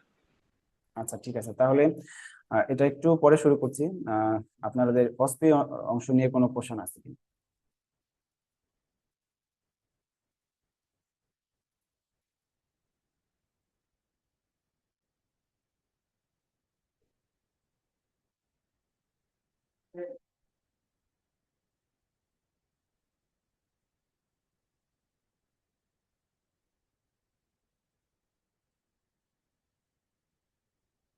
আচ্ছা, তাহলে যদি কোশ্চেন না থাকে তাহলে আমরা অস্কি স্টেশনে অস্কি অংশে যাব, কিন্তু তার আগে মানে একটু গ্যাপ দিচ্ছি, 1 মিনিটের একটু গ্যাপ, পেশেন্ট রেডি করে তারপর আপনাদেরকে এটা বলা।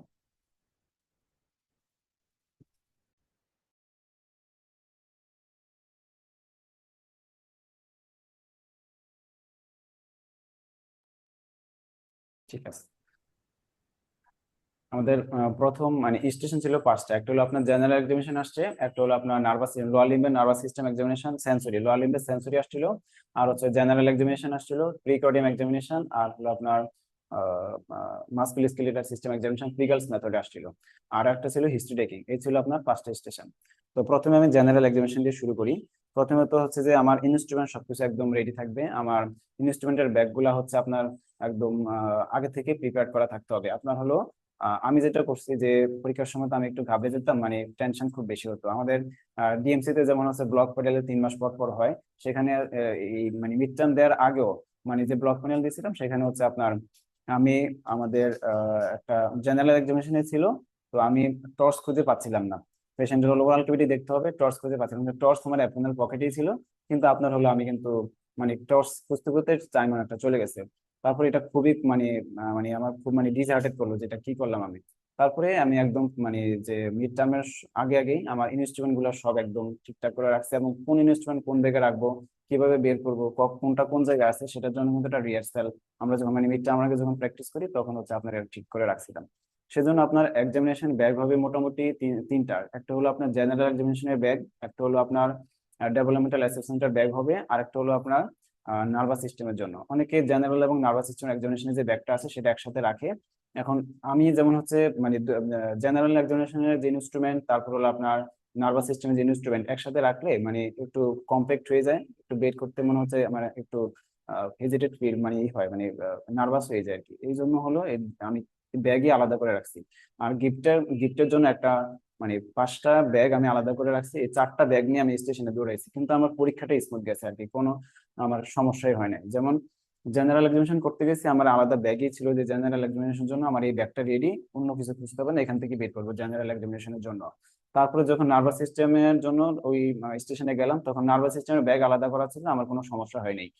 একদম মানে মার্কিংও ছিল, কিন্তু এখানে স্যার যখন দেখছে যে আমি ইনস্ট্রুমেন্ট গুলা নার্ভাস সিস্টেমের জন্য ইনস্ট্রুমেন্ট গুলা ঠিকঠাক মতো বের করতেছি একটা একটা করে, স্যার কিন্তু ওটার জন্য খালি টিক দিয়ে যাচ্ছিল যে আমি ইনস্ট্রুমেন্ট গুলা ঠিকঠাক মতো বের করলাম কিনা। তারপরে রিগেলস মেথডে যেটা, সেখানে কোনো আসলে ইনস্ট্রুমেন্ট ছিল না, ইনস্ট্রুমেন্টের ব্যাপার ছিল না। আর একটা হলো প্রিকর্ডিয়াম এক্সামিনেশন, ওখানেও কিছুই ছিল না। স্যার একদম আশ্বস্ত করছে, বাবা তুমি শুধুমাত্র ইষ্টতটা নিয়ে আসো, আর কিচ্ছু লাগবে না, তুমি বাকি ব্যাগগুলো রাখো। তো এরকম। এখন এই জন্য হচ্ছে আপনার প্রপার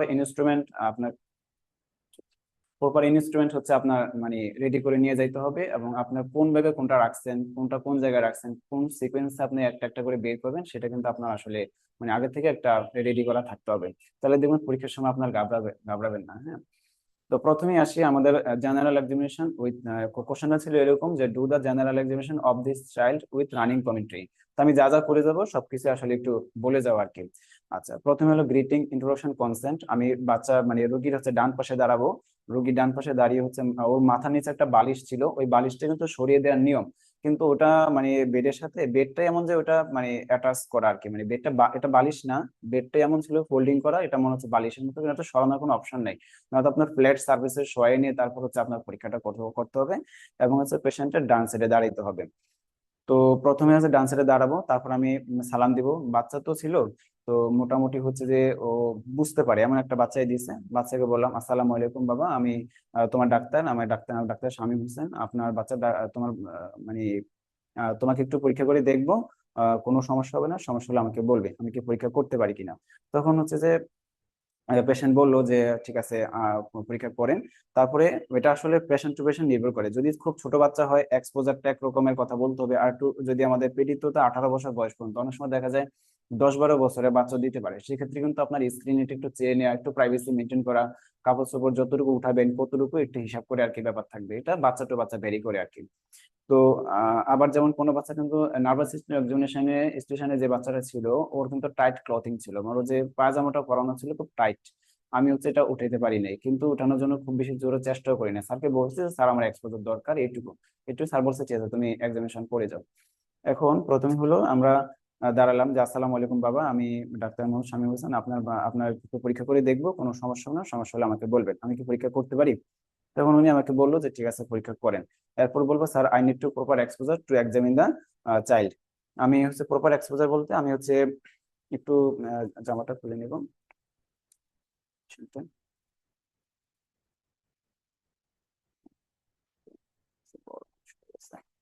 কোনো সমস্যা হবে না, হ্যাঁ। তো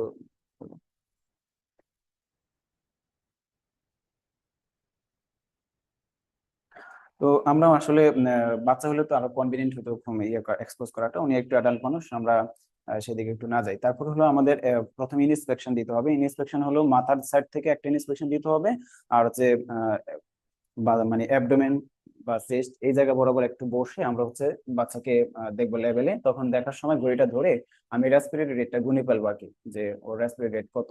এটা রেসপিরেটরি রেট গুনার সময় 30 সেকেন্ড বলতে হয়, মানে দেখতে হয়, কিন্তু যেহেতু টাইম আমাদের শর্ট, তাই হচ্ছে আমি বলবো 15 সেকেন্ড আমি গুনবো, যদি রেগুলার রেসপিরেশন হয় তাহলে 15 সেকেন্ড আমি গুনবো। তারপরে পেশেন্টের হলো পায়ের দিকে একবার একটু যেতে হবে, এখানে হচ্ছে যে একটা লেভেলে বসে একটু দেখতে হবে যে মানে ইয়েটা ইন্সপেকশন করলাম। তারপর হচ্ছে পালপেশনের পার্ট। পালপেশনের জন্য প্রথমে আমরা হচ্ছে যে টেম্পারেচার দেখবো সিকোয়েন্স, যে টেম্পারেচার দেখলাম নর্মাল, অ্যাবনর্মাল, নর্মাল, তারপরে সুচার লাইন বরাবর আমি হচ্ছে যে দেখবো,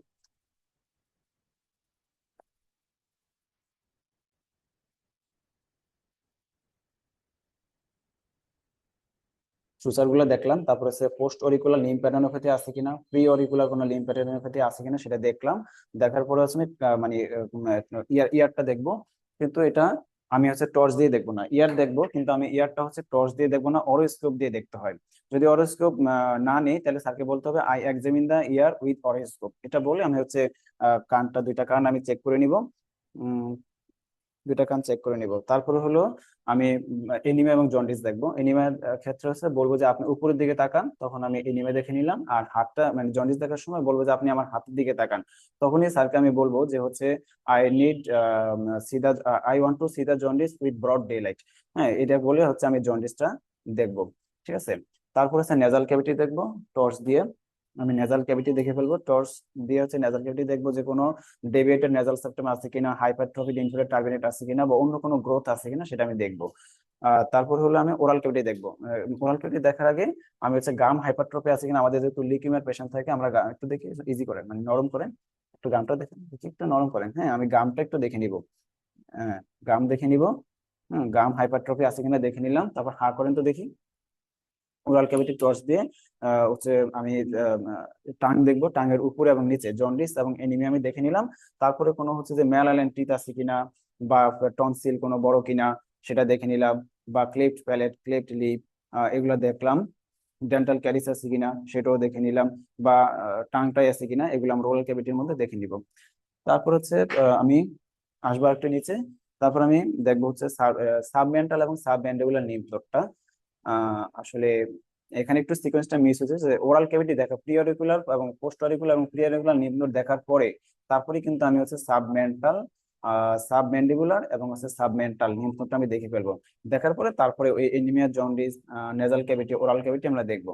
দেখার পরে এবার হচ্ছে তার সার্ভাইকাল লিম্ফোডেন্ড্রোপ্যাথি আছে কিনা সেটা দেখবো। সেই জন্য বলবো যে আমার হাতের দিকে আপনি একটু চাপ দেন তো, হাতে চাপ রাখেন। হ্যাঁ, তখন তার হচ্ছে অ্যান্টেরিয়র সার্ভাইকাল আমি চেইনটা দেখবো। এক্ষেত্রে চেইন দেখার ক্ষেত্রে হলো আপনার হাত উঠাবো না, কিন্তু একদম যে মানে হাত উঠাবো না, হাত না উঠিয়ে আমি গ্রুপ, যেহেতু এটা এখানকার লিম্ফ গুলো হচ্ছে গ্রুপ আকারে থাকে, তাই আমি গ্রুপ আকারে আকারে দেখবো দেখবো গ্রুপ আকারে, কিন্তু হাত উঠাবো না। দেখলাম একটা গ্রুপ, আরেকটা গ্রুপ, আরেকটা গ্রুপ আমি দেখলাম। তারপরে হচ্ছে পোস্টেরিয়র সার্ভাইকাল চেইন আমি দেখবো। এই হাতে একটু চাপ রাখেন।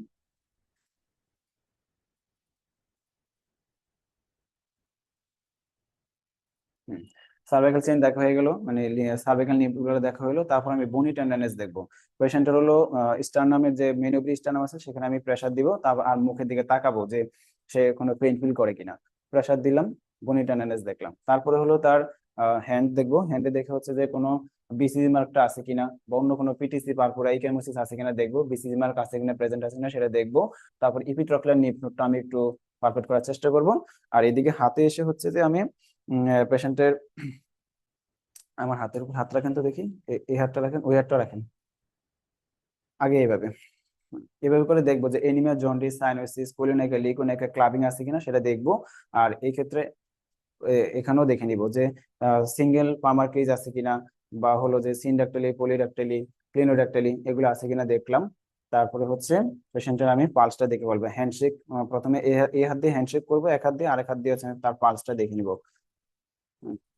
পালস দেখে নিব। পালসটা হলো 15 সেকেন্ড আমি দেখবো। তারপরে যদি রেগুলার হয় তাহলে 15কে 4 দিয়ে মানে গুণ করতে হবে। হ্যাঁ, পালস দেখে নিলাম। পালস দেখার পরে পেশেন্টের হচ্ছে আমি এখানে আসবো অ্যাবডোমেনের মধ্যে কোনো ডিহাইড্রেশন আছে কিনা সেটা আমি দেখে নিব। ডিহাইড্রেশনের পর হলো আপনার ইঙ্গুইনাল লিম্ফ নোডের দিকে আসতে হবে। টি শেপ ম্যানারে আপনি ইঙ্গুইনাল লিম্ফ নোড দেখে নিতে হবে, যে এখানে টি শেপ ম্যানারে ইঙ্গুইনাল লিম্ফ নোড দেখবো। তারপর হচ্ছে ইয়েটা যেটা হলো ইঙ্গুইনাল ক্যানেল, মানে হার্নিয়াল অরিফিস ইনটেক আছে কিনা সেটা দেখার জন্য কাপ রিফ্লেক্সটা দেখবো। আপনি মুখটা ঘুরাই দিবে এবং তাকে বলবো একটা কাশি দেন, একটা কাশি দেন তো দেখি। হ্যাঁ, তাহলে হার্নিয়াল অরিফিস ইনটেক্ট আছে সেটা আমরা দেখে নিলাম। তারপরে এখানে আসলে জেনিটালিয়া দেখার একটা ব্যাপার থাকবে, সেটা স্ক্রিনিং চেয়ে আমি শুধু মুখে বলবো যে স্যার আমি স্ক্রিনিং নিয়ে তারপরে পেশেন্টের জেনিটালিয়া দেখবো। যদি কোনো ফিমেল হয়, একটু অ্যাডাল্ট ফিমেল বাচ্চা হয়, তাহলে আসলে থার্ড অ্যাটেন্ডেন্স তার মা অথবা মানে ফিমেল কোনো অ্যাটেন্ডেন্স নিয়ে আমি তার জেনিটালিয়াটা দেখবো। তারপরে নিচে পায়ের দিকে এসে যে পপলিটাল লিম্ফ নোড দেখার জন্য পাটা নরম করে দেন দেখি। হ্যাঁ, নরম করে দেন। তারপর আমি পপলিটাল লিম্ফ নোড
তো ডান সাইড হলো না তো, এইভাবে করবেন। হ্যাঁ, খুব দুঃখিত আসলে। মানে মানে আমি আমার জন্য দেখা যাচ্ছিল না এক্সামিনেশন, সেই জন্য পেশেন্টকে একটু ঘুরাইতে হইলো।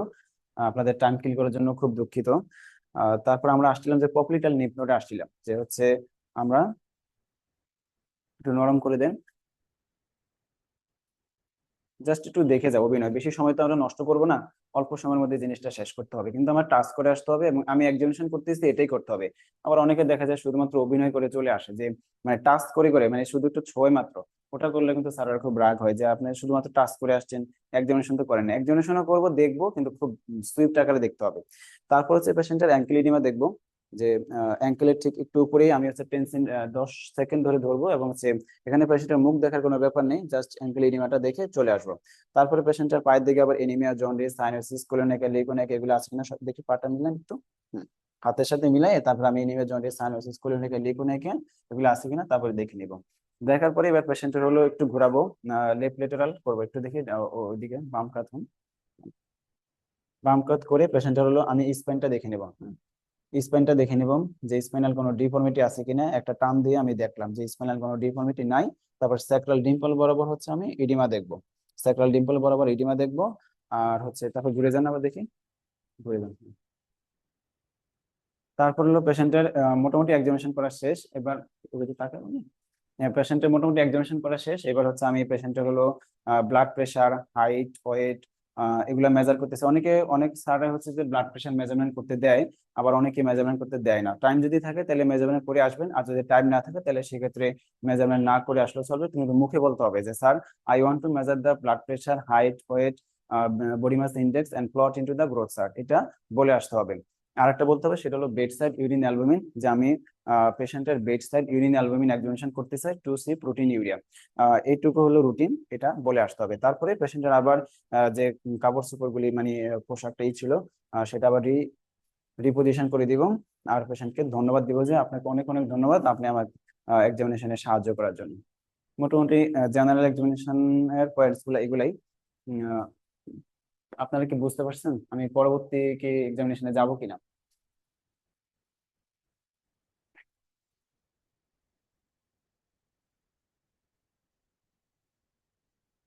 কেউ একটু বলবেন যে হচ্ছে পরবর্তী এক্সামিনেশনে যাব নাকি, এটা বুঝতে পারছেন কিনা?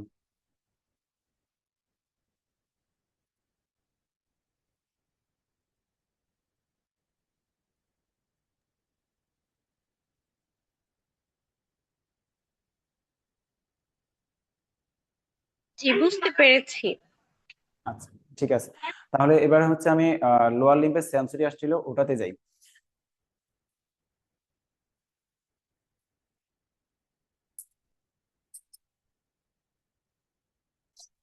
লোয়ার লিম্বের সেন্সরি এক্সামিনেশন আসছিল, যে এটা খুবই মানে প্রসিডিউরটা খুব ছোট, কিন্তু ডার্মাটোম মনে করে করাটা একটু মানে ডার্মাটোমটা এখানে মেইন। ডার্মাটোম মনে রাখলে আপনারা কোনো পরীক্ষা করতে অসুবিধা হবে না, এই জন্য লোয়ার লিম্বের ডার্মাটোম, আপার লিম্বের ডার্মাটোম গুলো খুব একটু ভালো করে জেনে যাবেন, তাইলে দেখবেন যে সেন্সরি করতে কোনো অসুবিধাই হবে না। তো লোয়ার লিম্বের সেন্সরি আসছিল, কিন্তু রানিং কমিটিটা করা যাবে না। হ্যাঁ, রানিং কমিটি আমি মানে পরীক্ষাতে আমাদের অভ্যাস যে একটু বলে ফেলা, তো রানিং কমিটি করা যাবে না। স্যার তো সবাই একরকম থাকে না। আমি যেমন রানিং কমেন্ট্রি গেছিলাম, স্যার বলছে কোনো রানিং কমেন্ট্রি করা লাগবে না, তুমি করে যাও। আর একটা ছিল যে ডার্মাটোম এক্সামিনেশনে তো হচ্ছে কি প্রতিটা ডার্মাটোমে ধরে ধরে বলতে হয় যে তুমি বুঝতে পারছো কিনা বা কি। তো এই জিনিসটা হলো স্যার একটু বিরক্ত হয়ে যাচ্ছিলেন, যে তুমি এতবার করে কেন বুঝতে পারছো বুঝতে পারছো করে জিজ্ঞেস করো, তুমি হচ্ছে যদি বুঝতে পারে রুগীকে বলবা হাত তুলে নিতে, এটা আগে বলে নিতে হবে। মানে সে সেন্স যেটাই বুঝতে পারে সেটা হচ্ছে যে হাত তুলবে, কিন্তু বারবার বুঝতে পারছো বললে জিনিসটা খারাপ দেখায়, মানে শুনতে খারাপ লাগে, সেই জন্য স্যার কিন্তু আমাকে এটা বলছে যে এতবার বলবা না। তো ঠিক আছে, সেন্সরি এক্সামিনেশনটা আমি শুরু করি।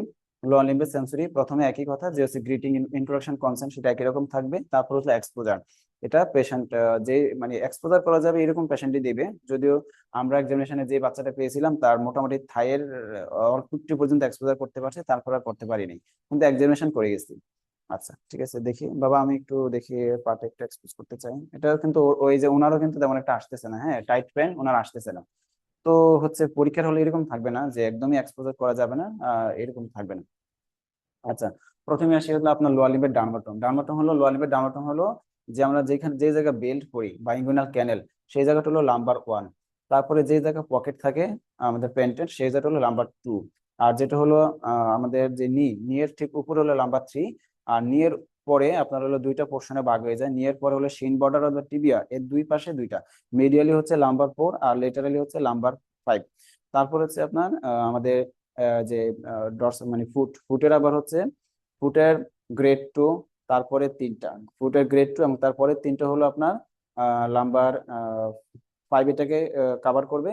আর যেটা হলো আপনার একদম শেষের যে আঙ্গুলটা আছে আহ, সেটা হলো আপনার নাম্বার 4, সেটা স্যাক্রাল 1, যেটা হলো একদম টাইনি, যেটা সেটা হচ্ছে স্যাক্রাল 1 এটাকে কভার করবে। আর যেটা হিল পোর্শন আছে সেটা হচ্ছে স্যাক্রাল 2 এটাকে কভার করবে। তাহলে ডাউনলোডটা আবার বলছি, ফুটারটা আবার বলি, যেটা হলো গ্রেড 2 এবং পরের তিনটা পরপর পরের তিনটা এটা হলো নাম্বার 5 কভার করে। আর যেটা একদম শেষের আঙুলটা সেটা হচ্ছে স্যাক্রাল 1 এটাকে মানে ডার্মাটোম সাপ্লাই দেয়। পরে হিলের যে পোর্শন একটু আছে সেটা হচ্ছে স্যাক্রাল 2 এটাকে মানে সাপ্লাই দেয়। তাহলে ডার্মাটোম প্রথমে হলো বেল্ট যে জায়গায় থাকবে বা ইঙ্গুইনাল ক্যানেল যেখানে, সেটা হচ্ছে নাম্বার 1। যে জায়গা হচ্ছে পকেটটা থাকে সেই জায়গা নাম্বার 2। যে জায়গা হলো মানে ঠিক আপনার হলো হাঁটুর উপরে সেই জায়গা হচ্ছে নাম্বার 3। আর হাঁটুর নিচে হলো দুইটা আছে, শিন বর্ডারের মিডিয়ালি হচ্ছে নাম্বার 4 আর শিন বর্ডারের লেটারালি হচ্ছে নাম্বার 5। তারপরে ফুটের মধ্যে হলো গ্রেড 2 এবং তারপরে তিনটা হলো নাম্বার 5। আর যেটা হলো একদম লাস্টে যে টো আছে সেটা হলো স্যাক্রাল 1, আর হিলের অংশটা হলো স্যাক্রাল 2। এই ডার্মাটোম অনুযায়ী আপনি করে যাবেন তাইলে হবে। ঠিক আছে, এখন প্রথমে আসে যে সেন্সরি বলতে কি কি বোঝায়। সেন্সরি আছে আপনার হলো লাইট টাচ, ক্রুড টাচ, তারপরে pain, temperature, joint position, vibration, এই কয়টা আছে। এখন আসি যে প্রথমে টাচ, প্রথমে আমরা দিব লাইট টাচ।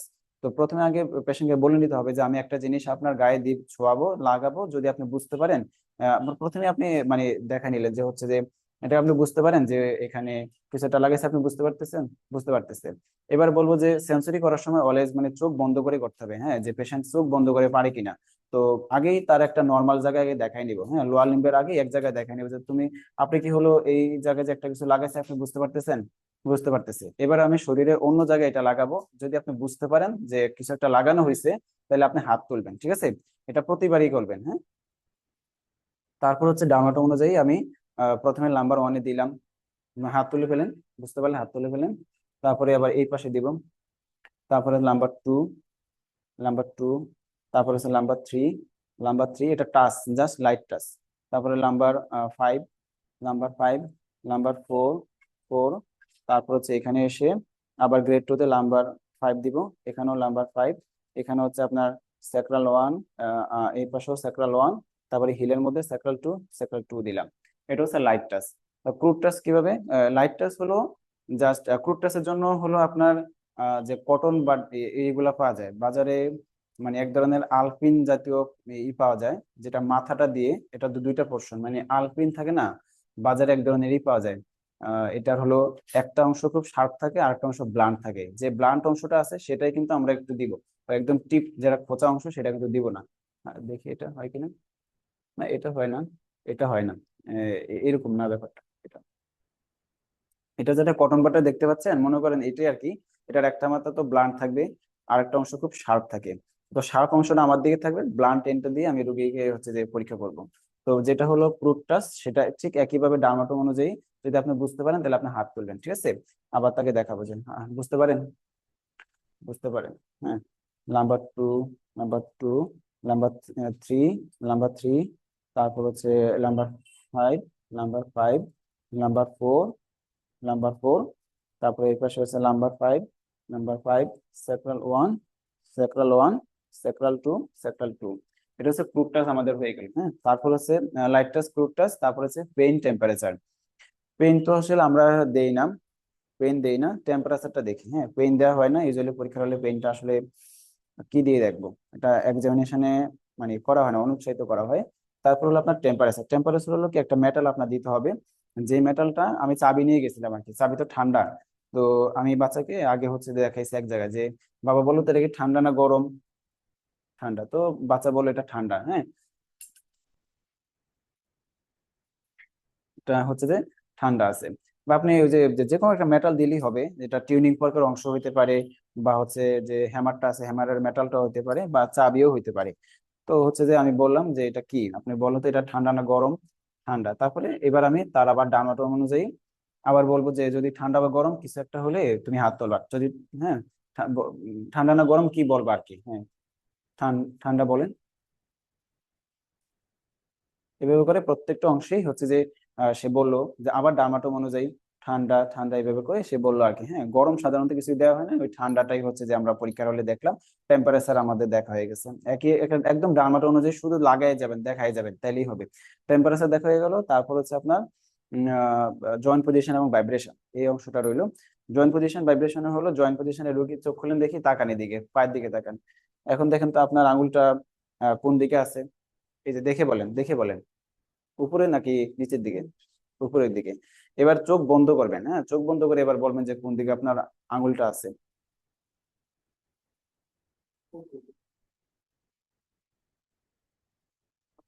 উপরের দিকে, হ্যাঁ।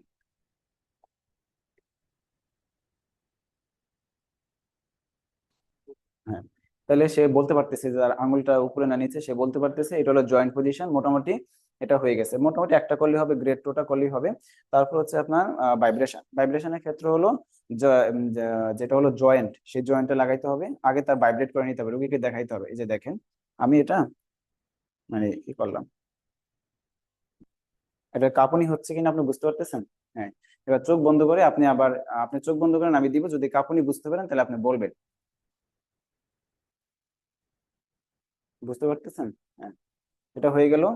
তারপরে আরেকটা জয়েন্টে সেম ভাবে, হ্যাঁ, তাহলে তার ভাইব্রেশন সেন্সও আছে।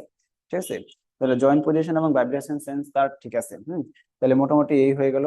আমরা লাইট টাচ, ক্রুড টাচ দেখলাম, পেইন দেখলাম না, টেম্পারেচার দেখলাম, তারপর হচ্ছে জয়েন্ট পজিশন ভাইব্রেশন, এগুলো আমাদের সেন্স মডালিটিস হয়ে গেছে। এবার এটা যেহেতু খুব মানে ছোট এক্সামিনেশন ছিল, হয়ে গেছে, তার টাইম ছিল, তো স্যার পরে কোশ্চেন ধরছে যে বলতো জয়েন্ট পজিশন এবং ভাইব্রেশন কোন ডর্সাল কলাম দিয়ে যায়, কোন কলাম দিয়ে যায়? তো বললাম স্যার আছে dorsal column of the spinal cord দিয়ে যায়। এখানে যদি হচ্ছে পেরিফেরাল নিউরোপ্যাথির কয়েকটা কজ বলো, তো ভিটামিন B12 B2, তারপরে হচ্ছে লিথিয়াম পয়জনিং, এইগুলা মোটামুটি পেরিফেরাল নিউরোপ্যাথির কজ বলা হয়েছে। ভিটামিন B6 এগুলো পেরিফেরাল নিউরোপ্যাথির কজ বলা হয়েছে। তারপরে বললো যে ভিটামিন B12 এর ডেফিসিয়েন্সিতে একটা ডিজিজ হয়, বলো তো সেটা কি? তো ভিটামিন B12 এর ডেফিসিয়েন্সিতে হয় সাবএকিউট স্ক্লেরোজিং, এটা কি যেন ছিল এটা, আবার ভুলে গেছি। মানে পরীক্ষার হলে যে জিনিসটা জিজ্ঞেস করছে যে হলো মানে ভিটামিন B12 এর ডেফিসিয়েন্সিতে একটা আছে না যে সাবএকুইট, কেউ কেউ কি একটু বলতে পারবেন যে ডিজিজটার নামটা? Subacute combined degeneration of the spine, হ্যাঁ, ওই যে subacute combined degeneration of the spinal cord. এটা তো ভিটামিন B12 এর ডেফিসিয়েন্সিতে হয়, তখন এটা পরীক্ষার হলে ধরছিল, তো তখন এটা মনে করতে পারিনি, বলতেও পারিনি। Subacute combined degeneration of the spinal cord, এটা হলো ভিটামিন B12 এর ডেফিসিয়েন্সিতে হয়, এটা পরীক্ষার হলে ধরছিল। মোটামুটি এইটুকুই কোশ্চেন ছিল নার্ভাস সিস্টেম এক্সামিনেশনে। তো মোটামুটি নার্ভাস সিস্টেম এইটুকুই। আমরা কি এর পরের এক্সামিনেশনে যাব?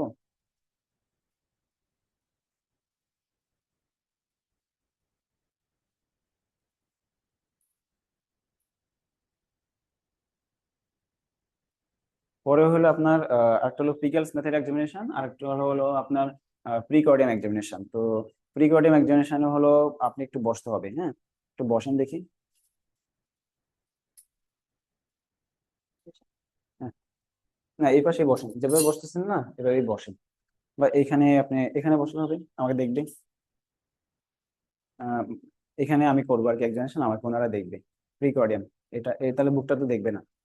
না, এখানে, হ্যাঁ এখানে হলে দেখবে। ঠিক আছে।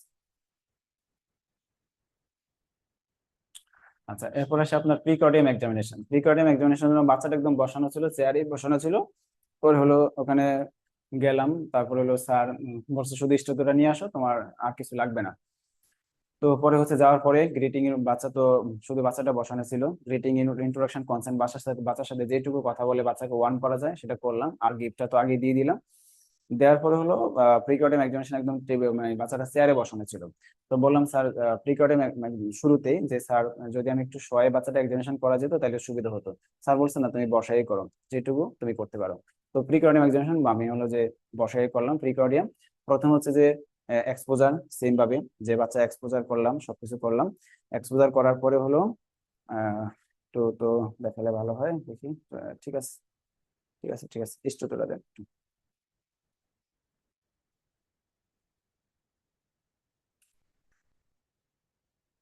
আচ্ছা। তো প্রিকর্ডিয়াম এক্সামিনেশনের প্রথমে হলো আপনার এখানে আপনার হলো ইনস্পেকশন, যে অ্যাপেক্স ভিজিবল কোনো ইম্পালস আছে কিনা, ভিজিবল অ্যাপেক্স বিট আছে কিনা, বা হচ্ছে ভিজিবল কোনো এপিগ্যাস্ট্রিক পালসেশন আছে কিনা, বা কোনো স্কার মার্ক আছে কিনা, কোনো প্রসিডিউর স্কার মার্ক আছে কিনা, চেস্ট ডিফর্মিটি আছে কিনা, সেটা আমি ইন্সপেকশনে দেখে নিলাম। তারপরে হলো আপনার পালপেশনের পার্ট। পালপেশনের প্রথম হলো অ্যাপেক্স বিট দেখা।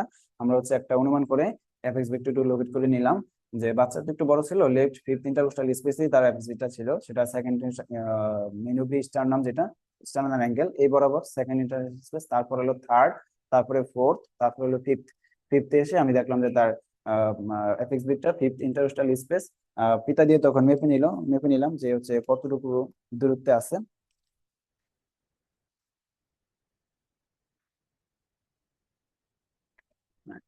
এখান থেকে আমি একদম স্টার নামে মিড পয়েন্ট বরাবর আমি দেখে নিলাম যে তার এটা হচ্ছে যে 9 সেন্টিমিটার বরাবর আছে না 8 সেন্টিমিটার আছে, সেটা দেখে নিলাম। তাহলে আমরা হলো অ্যাপেক্স বিটা লোকেট হয়ে গেল। তারপর হলো থ্রিল দেখতে হবে, লেফট প্যারেস্টাইনাল হিপ দেখতে হবে, আর পালপেবল পিটু দেখতে হবে। তখন আমি থ্রিল দেখার সময় হলো পালপেবল মারমার, যেহেতু পালপেবল মারমার ইজ কল্ড থ্রিল, তাহলে মারমার দেখার সময় লেফট ক্যারোটিডে হচ্ছে আপনাকে যে কোনো ক্যারোটিড, তবে লেফট ক্যারোটিডে আপনি মানে রাইট ক্যারোটিডে আপনি হাত রাখবেন মারমার দেখার সময়। আপনি হচ্ছে বল্ট, যে আমাদের হাতে যে বলগুলো আছে সেই বলটা হচ্ছে যে আপনার দেখতে হবে। এটা হলো মাইট্রাল এরিয়া, তারপরে ট্রাইকাসপিড এরিয়া, এটা হলো পালমোনারি এরিয়া, অ্যাওর্টিক এরিয়া, এই বরাবর কোনো থ্রিল আছে কিনা সেটা দেখে নিলাম। তারপর হলো লেফট প্যারেস্টার্নাল হিপ আছে কিনা, স্টার নামে লেফট লেটারালি আমি হচ্ছে যে লেফট লেটারালি আমি দেখে নিলাম যে লেফট প্যারেস্টার্নাল হিপ আছে কিনা। আর পালপেবল পি2, সেটা আমি এখানে লেফট সেকেন্ড ইন্টারকোস্টাল স্পেসে পালপেবল পি2 দেখে নিলাম। তারপর হলো আপনার অস্কালটেশন। এখানে তো পারকাশনের পার্ট নেই, আপনার হলো অস্কালটেশন। অস্কালটেশনে হার্ট সাউন্ড শুনতে হবে, হার্ট সাউন্ড শোনার সময় ক্যারোটিডে হাত রাখতে হবে, কারণ আমি মারমার পাইতে পারি।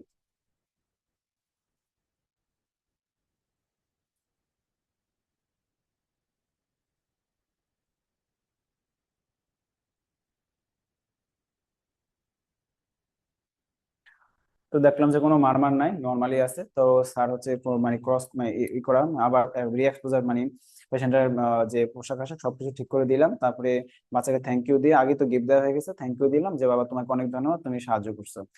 আর আরেকটা জিনিস ছিল যে মানে পরীক্ষার হলে বাবুটা চেয়ারে যখন বসা ছিল, ওকে হচ্ছে একটু মুভ করতে হয়েছে। মুভ করানোর সময় কিন্তু তার পায়ে জুতা ছিল, মানে আমাকে আরাম করে বসানোর জন্য একবার তাকে উঠাইতে হয়েছে, জুতা খুলতে হয়েছে, তারপর আবার বসাইতে হয়েছে। তার একটু মানে বসাটা আরামদায়ক ছিল না। তো পর স্যার দেখলাম যে এটা একটু নোটিস করলো, যে আমি পেশেন্টের পা ধরে জুতাটা খুললাম, পেশেন্ট হলো আরাম করে আবার বসাই দিচ্ছে, স্যার খুব খুশি হইলো। তো এই জন্য পেশেন্টের এক্সামিনেশন যখন করবেন মানে পুরোপুরি ভালোভাবে একটু করার চেষ্টা করবেন আর কি। তারপরে হলো স্যার ক্রস কোশ্চেন করলো, যে ধরো এখানে মাইট্রাল এরিয়াতে এমআর, যদি এমআর মারমার তুমি সাসপেক্ট করো, তাহলে এটা রেডিয়েশনটা কোন দিকে হয়? এটা তো লেফট অ্যাক্সিলা বরাবর হচ্ছে রেডিয়েশন হয় এটা। আর হলো বিএসডি মারমার কোথায় রেডিয়েট হয়? বিএসডি মারমার সাধারণত রেডিয়েট হয় না। এইটুকুই কোশ্চেন, আর তেমন কিছু করার সুযোগ হয় নাই, বেল পড়ে গেছিল আর কি। প্রিকর্ডিয়াম এক্সামিনেশনটা খুব ছোট ছিল। এবার হচ্ছে আপনার প্রিগালস মেথডে যে মাস্কুলোস্কেলেটাল সিস্টেম এক্সামিনেশন, এটা আমরা একটু দেখাবো। একটু আবার হচ্ছে আপনি আমি এটা একটু সুইটার। আসসালামু আলাইকুম। হ্যাঁ। আমি একটা কথা শেয়ার করতে চাচ্ছিলাম। আমাদের হচ্ছে মানে আমরা তো এমআর খান শিশু হসপিটালে আছি, ওখানে আমাদের একজন টিচার ছিলেন, উনি আর কি এক্সামিনার ছিলেন। তো উনি বলেছেন যে আমাদের নাকি প্রিকর্ডিয়ামে পারকাশনেও নাকি ইয়ে ছিল, মার্কস ছিল। কিন্তু আমরাও তো আসলে এইভাবেই করেছিলাম, মানে প্রিকর্ডিয়ামে আমরা এটা করিনি, পার্কেশনটা মিস করেছি। কিন্তু যখন স্যার পরে এসে বললো, তখন আর কি মাথায় আসলো যে আসলে তো আমাদের পার্কাশনটা করা হয়নি। এটাই জাস্ট শেয়ার করতে চাচ্ছিলাম। এখন আসলে পারকাশন তো কখনো দেখি নাই যে পারকাশন করতে, মানে সবসময় তো দেখতাম যে প্রি কর্ডিয়াম এক্সামিনেশনে হচ্ছে আপনার মানে পারকাশন অংশ থাকে না।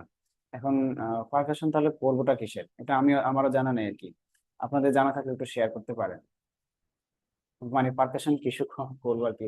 লাংস যদি দেখি তাহলে সেক্ষেত্রে আলাদা, প্রি কর্ডিয়াম মানে তো হলো হার্ট এরিয়া দেখতে হবে, তাহলে সেক্ষেত্রে আসলে পারকাশন তো হলো কিসের পারকাশন করবো, বুঝতেছি না তো আসলে। এটা আসলে আমারও জানা নেই, এটা আর কি হয়তো নেক্সট পরীক্ষার জন্য আমাদের আর কি প্রিপারেশন নিতে হবে, যে পারকাশনও করে যেতে হবে, এটা একটু শিখে নিতে হবে। আচ্ছা এটাই। ঠিক আছে, এটা আমি আপনার থেকে একটু জানলাম এই কোশ্চেনটা দেখে। আমাদের যারা ট্রেনি যারা আছেন, আমাদের সিনিয়র বা আমাদের স্যার ম্যাডাম যারা আছেন, একটু ডিসকাস করে এই ব্যাপারে একটু দেখতে হবে আর কি। আচ্ছা, ঠিক আছে, থ্যাংক ইউ আপনার কোশ্চেনটা শেয়ার করার জন্য অনেক অনেক ধন্যবাদ। আমরা পরবর্তী যেটাতে যাব সেটা হলো পিগলস মেথডে মাস্কুলোস্কেলেটাল সিস্টেম এক্সামিনেশন। এখন মানে আমাদের একটা ভাগ্য ভালো ছিল যে পিগলস মেথডে মাস্কুলোস্কেলার সিস্টেম এক্সামিনেশনটা হলো মানে আমাদের ডিএমসি থেকে যারা আমরা মোটামুটি এপিআর করেছিলাম মোটামুটি পারলাম। এর কারণ হলো জাস্ট পরীক্ষার আগের দিন আমাদের ম্যাডাম এটা দেখাই দিছিল। আপনার হলো পিগলস কথাটা তো অনেকের কাছে একটু নতুন হতে পারে, আবার অনেক আগে থেকে জানতে পারে। যেমন আমাদের ক্ষেত্রে আমরা একটু মানে একদম ট্রেনিং এর শুরুতেই হলো আপনার একটু জানছিলাম যে পিকলস মেথড একটা আছে, ম্যাডাম দেখাইছে পরীক্ষার আগে, আবার কিন্তু মানে সেটা ভুলে গেছিলাম। তো জাস্ট পরীক্ষার আগে আগে ম্যাডাম যখন পিকলস মেথডে এক্সামিনেশন দেখাইলো এবং ওটাই পরীক্ষার হলে আসলো, খুব মানে ভালো লাগছিল। এখন পিকলস কথাটাও যদি না জানতাম তাহলে হয়তো ভাই মাস্কুলোস্কেলার সিস্টেম এক্সামিনেশন আগাইতে পারতাম না। এই জন্য একটা মানে আমরা তো এক্সামিনেশন দিয়ে এসে ম্যাডামকে বারবার ধন্যবাদ জানাইছি, ম্যাডাম আপনি এটা দেখাইছেন পরীক্ষার হলে, জাস্ট ওটাই অবিকল কপি করে দিয়ে আসছি। কারণ পিগলস মানে হলো পেডিয়াট্রিক, এখানে যে মাস্কুলার সিস্টেম এক্সামিনেশন, পিতে পেডিয়াট্রিক, আর জিতে হলো গেট, এতে হলো আর্ম, এলতে হচ্ছে লেগ, আর এলতে হলো স্পাইন। এইভাবে সিকোয়েন্স অনুযায়ী আপনার পড়ে আসতে হবে আর কি। তো সিকোয়েন্সটা হলো প্রথমে আপনার গেট দেখতে হবে, তারপরে হলো আর্ম, তারপরে লেগ, তারপরে স্পাইন। এখন পরীক্ষার হলে যে সিকোয়েন্সটা আসলে মানে করিনি, এই সিকোয়েন্সটা না করে প্রথমে লেগ করছি, তারপরে আপার আর্ম করছি, তারপরে হচ্ছে আপনার তারপর হলো স্পাইন করলাম সাথে, তারপরে একদম সবার শেষে গেট করছি। তো এটাতে ম্যাডাম মাইন্ড করেনি, কিন্তু প্রত্যেকটা স্টেপ ঠিক ছিল বলে আর কি মানে আপনার মার্কস পেয়ে গেছি হয়তো, মানে ম্যাডাম অনেক খুশি হয়েছিল। পরীক্ষাটা মানে মোটামুটি কমপ্লিট করে আসতে পারছিলাম। আচ্ছা, তো নিয়মটা হলো আপনার গেট দিয়ে শুরু করা। তো আমরা প্রথমে গেট দিয়ে শুরু করি। আপনি একটু নামেন দেখি। আপনি ওই যে এই লাইন বরাবর একটু হেঁটে যান, ওই ক্যামেরাটার দিকে একটু হেঁটে যান, আবার চলে আসেন।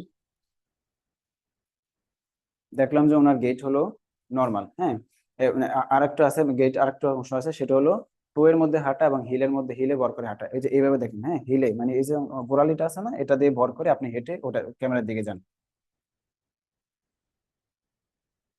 হ্যাঁ, এবার ওখানে থামেন, থামেন। হ্যাঁ, যখন আবার এখানে আমার দিকে আসবেন, আপনি এই যে আঙুলগুলো আছে না, আঙুলগুলোর দিকে ভর করে এইভাবে হেঁটে আসেন। এই যে এইভাবে, হ্যাঁ এইভাবে হেঁটে আসেন, আঙুলগুলোর দিকে, সামনের আঙুলগুলোর দিকে ভর করে, হ্যাঁ এইভাবে আসেন। হ্যাঁ ঠিক আছে, ঠিক আছে, এবার এখানে বসেন। তাহলে ওনার দেখলাম যে গেট মোটামুটি নর্মাল, গেট নর্মাল আছে। তারপর আমরা হচ্ছে চলে যাব এতে আর্মে চলে যাব।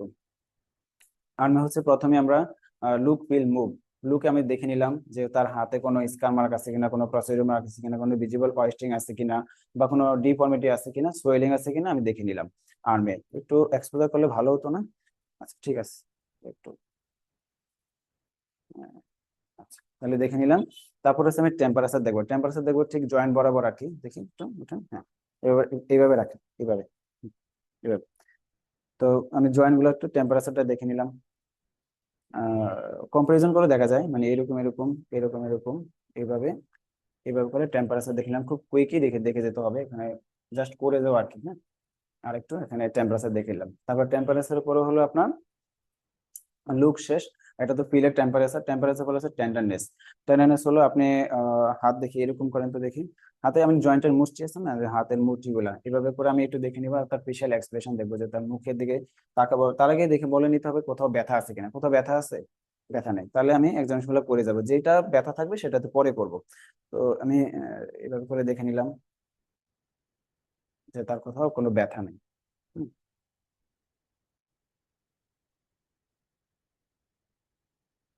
ঠিক আছে, এটা দেখলাম। এবার আপনি হচ্ছে যে এরকম করেন, দেখে নিন, এরকম করেন, মুষ্টি করেন, আবার হাত ছেড়ে দেন। হুম, এবার গুনেন তো দেখে আঙুলগুলা, হ্যাঁ এভাবে করে গুনেন। ঠিক আছে, কোনো রেস্ট্রিকশন নাই। তারপরে প্রার্থনা করেন, এই যে এইভাবে। হুম, উল্টা দিকে প্রার্থনা করেন। হুম, তারপর হলো আপনার এইভাবে করে রাখেন তো, হ্যাঁ আমার হাত ছড়াই দেন এরকম। হুম, তারপর হলো আপনার স্পাইন, স্পাইনের অংশটাও আপনি চাইলে এখানে করে নিতে পারেন। আমাদের ম্যাডাম আমাকে এইভাবে করে দেখাইছিল যে সার্ভাইকাল স্পাইনটা যেটা দেখতে হয় যে স্পাইনে কোনো রেস্ট্রিকশন আছে কিনা, সেটা দেখার জন্য কিরকম করে আপনি আকাশের দিকে তাকান তো দেখি এইভাবে। হ্যাঁ, আবার আপনার থুতনিটা বুকে লাগান দেখি এখানে এইভাবে। হ্যাঁ, তারপরে আপনার কাঁধে, ডান কাঁধে মাথাটা লাগানোর চেষ্টা করেন এইভাবে, তারপর আবার এইভাবে। তাহলে সার্ভাইকাল স্পাইনে কোনো রেস্ট্রিকশন নাই, এটা আমরা দেখে নিলাম। তারপর হলো মোটামুটি আর্মের অংশটা শেষ। এবার লেগ, আপনি একটু শুয়ে পড়েন দেখি, ওভাবে করে একটু শুয়ে পড়েন, ওইদিকে শুন, মাথার এইদিকে দেন। লেগের মধ্যে আবার এক্সপোজ করে তারপরে আবার লুক ফিল মুভ, কোনো ডিফর্মিটি আছে কিনা, সোয়েলিং আছে কিনা, কোনো স্কার মার্ক আছে কিনা, আমরা সব দেখে নিলাম। ভিজিবল ওয়েস্টিং আছে কিনা দেখে নিলাম। নেওয়ার পর হচ্ছে টেম্পারেচার, আবার সেম জায়গায় এইভাবে টেম্পারেচারটা দেখে নিলাম। টেম্পারেচার, তারপরে তার হচ্ছে কোথাও ব্যথা আছে আপনার পায়ে? ব্যথা নেই। তারপরে হচ্ছে আমি পাটা এভাবে করে দেখবো, আর ফেশিয়াল এক্সপ্রেশনটা তার দেখবো যে কি পরিমাণ মানে কি হয়।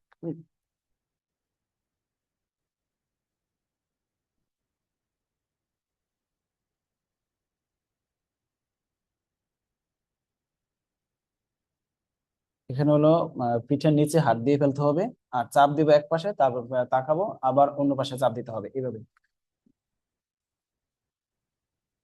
ঠিক আছে। তারপরে দেখবো অ্যান্থেসাইটিস। অ্যান্থেসাইটিস দেখলে অনেকগুলি দেখা যায়, কিন্তু আপনি গ্রসও দেখতে পারেন কয়েকটা। সেটা হলো হিলের এই জায়গাতে হলো একটা অ্যান্থেসাইটিস দেখতে হবে।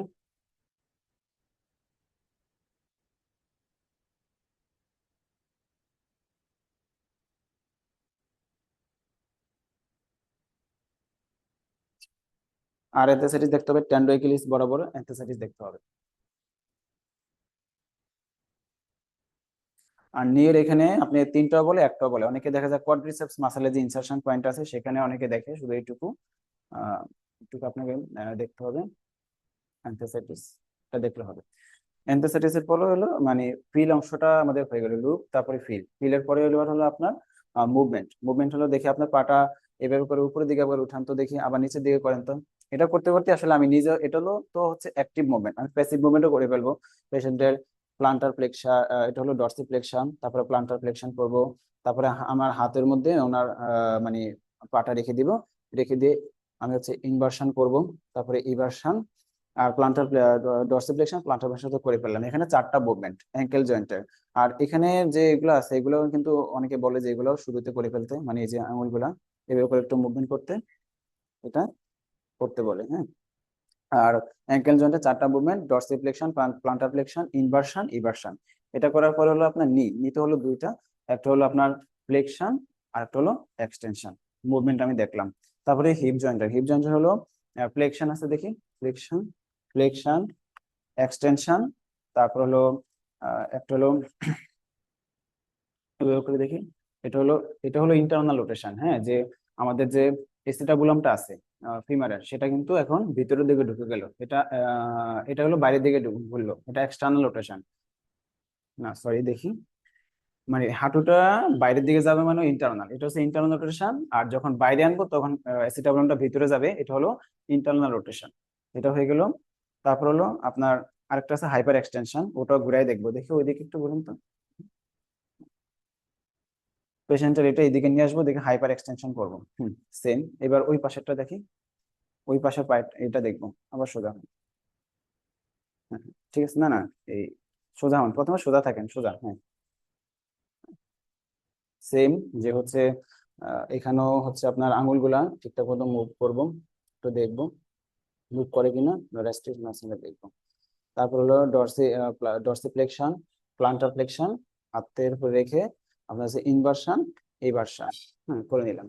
তারপরে নিতে এসে ফ্লেকশন, তারপর হলো এক্সটেনশন, এটা করে নিব। হিপ জয়েন্টের কাছে এসে চারটা, একটা হলো ফ্লেকশন, একটা হলো এক্সটেনশন, একটা হলো আপনার ইন্টারনাল, এটা হলো internal external rotation, sorry internal rotation, এটা হলো এক্সটার্নাল রোটেশন, এটা করব। আর ঘুরে আবার দেখি, এদিকে ঘুরেন তো দেখি, এটা হলো হাইপার এক্সটেনশন আমি করে নিলাম। ঠিক আছে, ওকে, আবার ঘুরে দেন দেখি। হ্যাঁ, তাহলে এটা হলো লেগটা মোটামুটি দেখা হয়ে গেল। এবার আছে স্পাইন। আপনি একটু দেখি ওখানে দাঁড়ান তো, ফ্লোরে, ফ্লোরে একটু দাঁড়ান। জুতো আচ্ছা, স্পাইনে হলো আপনার যে প্রথমে আছে স্পাইনটা আমি ইন্সপেকশন করবো এবং হচ্ছে দেখবো যে স্পাইনে কোনো ডিফর্মিটি আছে কিনা, এটা আমি একটু ফিলও করব। করার পরে এসে এটা স্পাইনে মূলত হচ্ছে যে মডিফাইড সোবার টেস্ট, এটা আমি করব। আচ্ছা, একটা জিনিস মিস গেল, সেটা হলো যখন আমি সার্ভাইকাল স্পাইনটা দেখছিলাম যে আহ উপরের দিকে তাকানো, তারপর থুতনিটা বুকে লাগানো, ডানে বামে করা, তখন কিন্তু আমার লাম্বার এবং লাম্বার যে স্পাইনটা আছে সেটাও দেখে ফেলবো। মানে আপনি এরকম করেন, মানে যখন আমি সার্ভাইকাল স্পাইনটা দেখতেছিলাম তখন এটাও দেখার দরকার ছিল, সেটা হলো আপনার এরকম যে এইভাবে করেন তো দেখি, আপনি হাত দুইটা এইভাবে করেন, হ্যাঁ এইভাবে করেন, এবং হচ্ছে তখন এইভাবে করবেন, একবার কাত হবে আবার এইদিকে কাত হবে। হ্যাঁ, তাহলে কিন্তু আমার লাম্বার কোনো স্পাইনে কোনো রেস্ট্রিকশন আছে কিনা সেটাও দেখা হয়ে গেল। আচ্ছা, ওটা ওইখানকার পার্ট।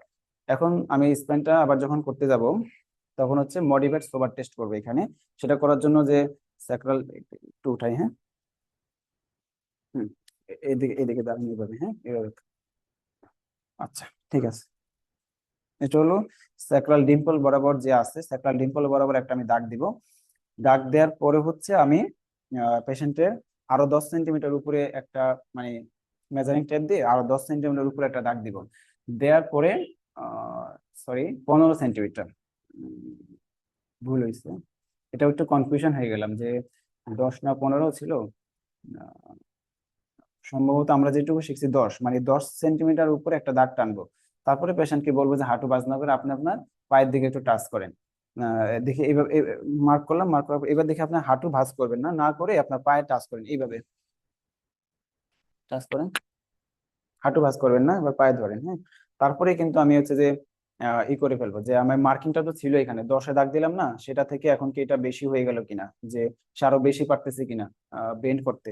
যদি দেখি যে না ঠিক আছে 10-এর উপরে হয়ে গেছে, মানে মার্কিং থেকে আরো 10 হচ্ছে যে তার বেন্ডিং হয়ে গেছে, তাহলে বুঝলাম তার কোনো রেস্ট্রিকশন নাই। আচ্ছা ঠিক আছে, উঠুন।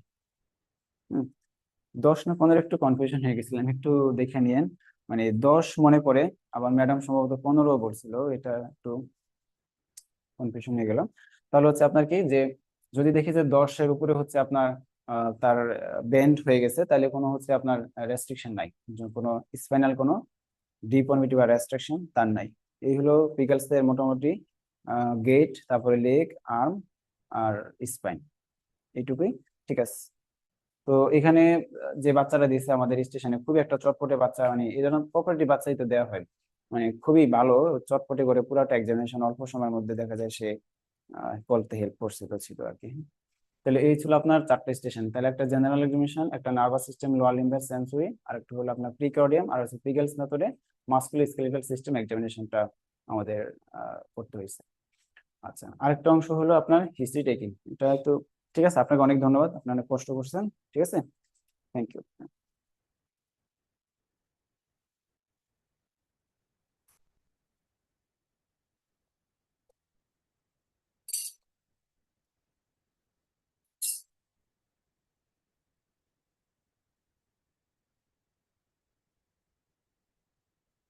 আর আরেকটা স্টেশন বাকি ছিল, যে আপনার হলো হিস্ট্রি টেকিং একটা বাকি ছিল না, 5 নাম্বার, হ্যাঁ এই যে এটা একটা 15 মাসের একটা বাচ্চা আপনার হলো, মানে বাচ্চাটা আসে নাই, বাচ্চা দেয় না, শুধু একজন মা দিয়েছিল আর কি। যে মা আসছিল, তার বাচ্চার বয়স 15 মাস, এখন গত 6 মাস যাবত হলো বাচ্চাটা ফেলোর ডেভেলপ করতেছে, হ্যাঁ ফেলোর হয়ে গেছে। এই নিয়ে এখন হিস্ট্রি টেকিং। তো মানে প্রথমে স্টেশনে গিয়ে ভাবলাম এটা মনে হয় কাউন্সেলিং দিয়েছিল আর কি, প্রথমে মাকে কাউন্সেলিং মতো করে শুরু করেছে যে আপনার বাবুর কি সমস্যা, তারপর হলো এগুলো একটু বলেন। মানে কাউন্সেলিং এর মতো, মানে ফেলোর ফর টু টু 6 মান্থ, এটা নিয়ে কাউন্সেলিং করা শুরু করলাম। কিন্তু পরে দেখি যে বাচ্চার মাও তেমন কিছু বলতে পারতেছে না। তো তারপরে হলো ম্যাডামও কেমন একটা লুক দিচ্ছিল। পরে আবার কোশ্চেনটা পড়লাম, দেখি এটা হিস্ট্রি রেটিং, তো এই জন্য হচ্ছে একটু মানে মানে আমার আগে থেকে মাইন্ড সেট আপ ছিল যে অস্পি স্টেশনে মনে হয় আপনার হিস্ট্রি রেটিংটা দিবে, কিন্তু সবসময় এটা একরকম যায় না। এই জন্য আপনার হলো একটু কোশ্চেনটা করে নিন যে হিস্ট্রি রেটিং চাইলো নাকি কাউন্সিলিং চাইলো আর কি, এটা একটু দেখেন। আচ্ছা, তাহলে 15 বছরের একটা বাচ্চা আসছে, ছেলে বাচ্চা, যার হলো যে গত 6 মাস যাবত তার প্যালোর ডেভেলপ করছে, এখন হিস্ট্রি দিতে হবে। তো হিস্ট্রি এরকম যে আসসালামু আলাইকুম মা, আমি ডাক্তার অমুক, আপনার বাচ্চার ডাক্তার। তখন মা একটু একটু ওয়ার্ন করবে, এই কথা বলে একটু বললে মা একটু ইজি ফিল করেন। মা আপনি কেমন আছেন, বাসা কোথায়, আসতে কোনো অসুবিধা হয়নি তো? আচ্ছা আপনার বাচ্চার নাম কি বলেন তো? তো বা নাম যেটা বলবে সেটা বললাম, খুব সুন্দর নাম। আচ্ছা মা বলেন তো আপনার বাবুর কি অসুবিধা? তখন বললো যে, মা বললো আমার বাচ্চা গত 6 মাস যাবত কেমন ফ্যাকাশে হয়ে গেছে। তখন হচ্ছে আমরা কোশ্চেন করা শুরু করব, কোশ্চেন থেকে তার হিস্ট্রিটা নিবো আর কি। যে এই যে ফ্যাকাশ হয়ে যাওয়াটা তার কি এটা ধীরে ধীরে হইলো নাকি হঠাৎ করেই দেখা যায় ফ্যাকাশ হয়ে গেছে, যেটা হলো লিউকেমিয়াতে বা ওগুলো তো আস্তে আস্তে বাচ্চার এরকম খারাপ হয়। আবার একুইট হ্যামোরেজ যদি থাকে তাহলে সেটা হঠাৎ করে ফেলোর হয়ে যাবে। তারপরে দিন দিন এটা বাড়তেছে কিনা, তারপর আগে কখনো এমন হয়েছিল কিনা নাকি প্রথম এমন, আর বাবুর ওজনটা এখন কত, বাচ্চার ওজন কেমন, তাহলে আমার ওজন লস হচ্ছে কিনা সেটা একটু হিস্ট্রি নিতে পারবো। তারপরে যে তার মধ্যে লক্ষণ কি কি আছে, আচ্ছা আপনার বাচ্চার সে দুর্বল অনুভব করে কিনা, খেতে চায় কিনা, হ্যাঁ, তারপর হলো খেলাধুলা আগে থেকে কমে গেছে কিনা, শ্বাসকষ্ট হয় কিনা, যে এনিমিক হার্ট ফেলিওর থেকে, বা এমনি তো ধরুন হচ্ছে যে যখন এনিমিয়া থাকবে ফেলোর থাকবে তখন তো শ্বাসকষ্ট হইতে পারে কাজ করতে গেলে, বুক ধড়ফড় করে কিনা, অজ্ঞান হয়ে যায় কিনা, যেটা আপনার ব্রেথ হোল্ডিং অ্যাটাক এরকম হয়, যে একটা বাচ্চার এনিমিয়া ডেভেলপ করছে তারপরে তার ব্রেথ হোল্ডিং অ্যাটাক, সাময়িক সময়ের জন্য শ্বাস বন্ধ করে দেয়, অজ্ঞান হয়ে যায়, এটা অজ্ঞান হয়ে যায় কিনা, হঠাৎ শ্বাস বন্ধ করে দেয় কিনা, বেশি বেশি ঘুমায় কিনা, অতিরিক্ত বিরক্তি বা মেজাজ খিটখিটে থাকে কিনা। খাবার সংক্রান্ত হিস্ট্রি, যে এখন তো 15 মাস, তাহলে তো 2 মাস 2 বছর বয়স পর্যন্ত তো তার ব্রেস্ট ফিডিং চলবে, তাহলে তার বুকের দুধ খাওয়াচ্ছেন কিনা। তারপরে 6 মাসের পর আপনি সম্পূরক খাদ্য বা যেটা কমপ্লিমেন্টারি ফুড সেটা শুরু করেছিলেন কিনা, এবং কি কি খাবার দেওয়া হয়, আয়রন সমৃদ্ধ খাবার, যেমন মা বললো যে কি কি খাওয়াচ্ছে, তখন সেই খাবার থেকে যদি মা বলতে পারে যে মাছ মাংস খাওয়াই তাহলে তো ভালো, আর যদি এগুলো না বলে তাহলে একটু বলে নিতে হবে, আচ্ছা মা খাবারের মধ্যে কি মাছ মাংস ডিম এগুলা দেন কিনা। আর গরুর দুধ হচ্ছে যে এটা জিজ্ঞেস করতে হবে যে আপনার বাচ্চাকে কোনো গরুর দুধ খাওয়ান, তাহলে হচ্ছে যে ও যদি বলে হ্যাঁ আমি খাওয়াই, তাহলে কতটুকু করে খাওয়াই সেটা একটু হিসাব নিতে হবে, কারণ গরুর দুধে তো আয়রন ডেফিসিয়েন্সি থাকে, এবং অ্যাবজর্পশনও ভালো হয় না। তারপর হলো খাবারের বিভিন্নতা, যে এক এক সময়কে এক এক খাবার দেয় কিনা, নাকি প্রতিদিনই একই রকম খাবার দেয় যেটার কারণে বাচ্চা খেতে যাচ্ছে না। আর অস্বাভাবিক কারণ পিকা, যে মাটি চুন কাগজ এগুলা খায় কিনা, একটু হিস্ট্রি নিলাম। তারপর কৃমি অথবা পরজীবী সংক্রমণ, যেটা যে জিজ্ঞেস করলাম আপনার বাচ্চার পেটে ব্যথা হয় বা পায়খানায় কোনো কৃমি দেখছেন কিনা, পায়খানার সাথে রক্ত যায় কিনা, কৃমিনাশক ওষুধ খাইয়েছিলেন কিনা। যে হলো সাধারণত 2 বছর বয়সের পরে আপনার হলো অ্যান্টি হেলমিন্থ গুলা দিতে সাজেস্ট করে, কিন্তু কিছু কন্ডিশন থাকে, কিছু অ্যান্টি হেলমিন্থিক যেমন প্যারেন্টাল পামোয়েট, তারপরে আপনার হলো অ্যালবেন্ডাজল, এগুলা 2 বছরের আগেও কিন্তু 1 বছরের পরে দেয়া যায়, মোটামুটি প্রেসক্রাইব করা যায়। আর এট এনি টাইম ধরুন হচ্ছে যে সময় হলো বাচ্চা কৃমি দেখা যাবে, তাহলে তো ওই সময় অ্যান্টিবায়োটিক দিতে হবে। যে কোনটা রিস্ক বেনিফিট রেশিওর কথা চিন্তা করে কোনটা মোর সেফ সেই হিসাব করে হলে আমরা দিয়ে দিব। তারপর হলো জন্মের একটা হিস্ট্রি যেহেতু নিতে হবে, কারণ কোনো বাচ্চা যদি প্রি মেচিউর হয়, তারপর হলো লো বার্থ ওয়েট বেবি হয়, তাহলে তো তার ওজনটা ওইরকম অল্প অল্প করেই হবে, তার মধ্যে একটু এনিমিয়া থাকবে, এটা স্বাভাবিক। তো এই জন্য হচ্ছে যে বাচ্চার সময়ের আগে হয়েছে এগুলো কিনা, জন্মের সময় ওজন কত ছিল, গর্ভকালীন সময়ে কোনো সমস্যা ছিল কিনা, আহ মায়ের যে অ্যান্টিনেটালে কোনো যদি মানে সিগনিফিকেন্ট কোনো ডিজিজ যদি থাকে, টর্চ এর মতো করে যদি হিস্ট্রি দেয়, তাহলে তো বাচ্চা একটু সমস্যা ভুগবে। বা মায়ের যদি কোনো রক্ত এনিমিয়া থাকে তাহলে বাচ্চার ওর মধ্যে সেটা আসতে পারে। তারপরে বাচ্চার জন্মের পরে কোনো রক্তক্ষরণ হয়েছে কিনা, মাথা ফুলে যায়, যেমন ক্যাপট সাক্সিডিরাম। তো আসলে ক্যাপট সাক্সিডিরাম না, এটা এখানে আসবে না, শুধু ক্যাপল হেমাটোমাটা, এটা তো সিগনিফিকেন্টলি এনিমিয়া করে, এটা এনিমিয়া করতে পারে, তাহলে ক্যাপটটা এখানে আসবে না। জন্মের পর কোনো রক্ত দিতে হয়েছিল কিনা, এমন কোনো যে অনেক সময় দেখা যায় haemorrhagic disease of the newborn থাকলে অনেক বেশি রক্তক্ষরণ হয়, তখন হচ্ছে রক্ত দিতে হতে হয়। আর জন্মের পর রক্ত পরিবর্তন এক্সচেঞ্জ ট্রান্সফিউশন, এটা তো কিন্তু দেখা যায় হলো বাচ্চারা কিছুটা পরবর্তীতে এনিমিয়াতে ভুগে এক্সচেঞ্জ ট্রান্সফিউশন লাগলে। তারপরে গ্রোথ এন্ড ডেভেলপমেন্টের মধ্যে যে বাচ্চার ওজন এবং উচ্চতা ঠিকমতো বা বয়সের সাথে হিসাবে বাড়ছে কিনা, সময় মতো সবকিছু সে করতে পারে কিনা, ডেভেলপমেন্টাল হিস্ট্রি, এটাও তো এনিমের সাথে রিলেটেড, যেহেতু তার রক্ত শূন্যতা আছে, এগুলো তো একটু হ্যাম্পার হতে পারে। পরিবারের হিস্ট্রি, যে পরিবারে কারো এরকম রোগ আছে কিনা, ফ্যাকাশ হয়ে যাওয়া কোনো রোগ আছে কিনা, পরিবারে কারো কোনো থ্যালাসেমিয়া আছে কিনা, বাবা মার রক্তের সম্পর্কে বিয়ে হয়েছে কিনা। আর তারপর হলো চিকিৎসার হিস্ট্রি, যে এর জন্য বাচ্চার যে সমস্যাটা আছে সেটার জন্য আপনি কোনো চিকিৎসা নিয়েছিলেন কিনা, আয়রন নামে কোনো সিরাপ দিয়েছিলেন কিনা, বা দিলে সেটা নিয়মিত খেয়েছে কিনা। আর কোনো পরীক্ষা আপনি করাচ্ছেন কিনা, সিবিসি যেটা, সে কোনো পরীক্ষা করিয়েছিলেন কিনা, বারবার রক্ত দিতে হয় কিনা, এরকম। ইনফেকশনের হিস্ট্রি, যদি ক্রনিক কোনো ইনফেকশন থাকে তাহলে কিন্তু সেক্ষেত্রে এনিমিয়া ক্রনিক ডিজিজ হয়, তাহলে হচ্ছে কি যে বারবার কোনো জ্বর ডায়রিয়া নিউমোনিয়া এগুলো হয় কিনা, দীর্ঘস্থায়ী কোনো ইনফেকশন আছে কিনা সেটা দেখে নিলাম। তারপরে হিমোলাইসিসের মতো কোনো কোনো ফিচার, যেমন জন্ডিস এবং গাঢ় প্রস্রাব হওয়া, এটা হয় কিনা, আর কোনো ওষুধ খাওয়ার পর এটা হয়েছে কিনা সেটা, যেমন G6PD ডেফিসিয়েন্সি যদি এনজাইম ডেফিসিয়েন্সি থাকে, ন্যাপথালিন, তারপরে আরো বিভিন্ন রকম ড্রাগ আছে, অ্যান্টি ম্যালেরিয়াল ড্রাগ দিলে পরে এটা হয় যে বাচ্চার হলো হিমোলাইসিস হয়, তখন ফ্যাকাশে হয়ে যেতে পারে। কোনো রক্ত দেয়া লেগেছিল কিনা, আর রক্তক্ষরণের হিস্ট্রি, যেমন বাচ্চার কোনো জায়গায় দিয়ে রক্ত পড়া, যেমন নাক দিয়ে রক্ত পড়া, মাড়ি থেকে রক্ত পড়া, পায়খানার সাথে রক্ত বা কালো পায়খানা হয় কিনা, প্রস্রাবের সাথে রক্ত পড়ে কিনা, সহজে কালশিট বা দাগ হয়ে গেছিল কিনা, মানে আপনার হলো লিউকেমিয়া সাসপেক্ট করা, আইটিপি, তো খুব বেশি একটা ফেলোর হয় না, লিউকেমিয়াটা আছে মেনলি আর কি সাসপেক্ট করা, এগুলো হয়েছিল কিনা। তো মোটামুটি এরকম। তো তারপরে লাস্টে বলবো যে মা ঠিক আছে, আপনাকে অনেক ধন্যবাদ, আপনি আমাকে অনেক তথ্য দিয়ে সাহায্য করেছেন। তো এই জিনিসটা মানে আমাদের যে থাকে, আমাদের যে হিস্ট্রি টেকিং এ যে বইগুলো আমরা পড়ি মোটামুটি, এগুলা কিন্তু হচ্ছে মানে এই এই জিনিসটা পাইনি, আয়রন ডেফিসিয়েন্সি অ্যানিমিয়ার এটা পাইনি। পরীক্ষার হলে যেটুকু মনে পড়ছে আর কি ওইটুকু দিয়ে সেরে আসছে, একদম কমন জিনিসগুলা এতটুকু পর্যন্ত যাইতে পারিনি, এখনো না এগুলা মনে পড়ছে, কিন্তু পরীক্ষার হলে তো একদম ধরে ধরে এতগুলো পয়েন্ট মনে পড়ে নাই মোটামুটি, তারপরেও একদম কমন জিনিসগুলা বলে আসতে পারছিলাম আর কি।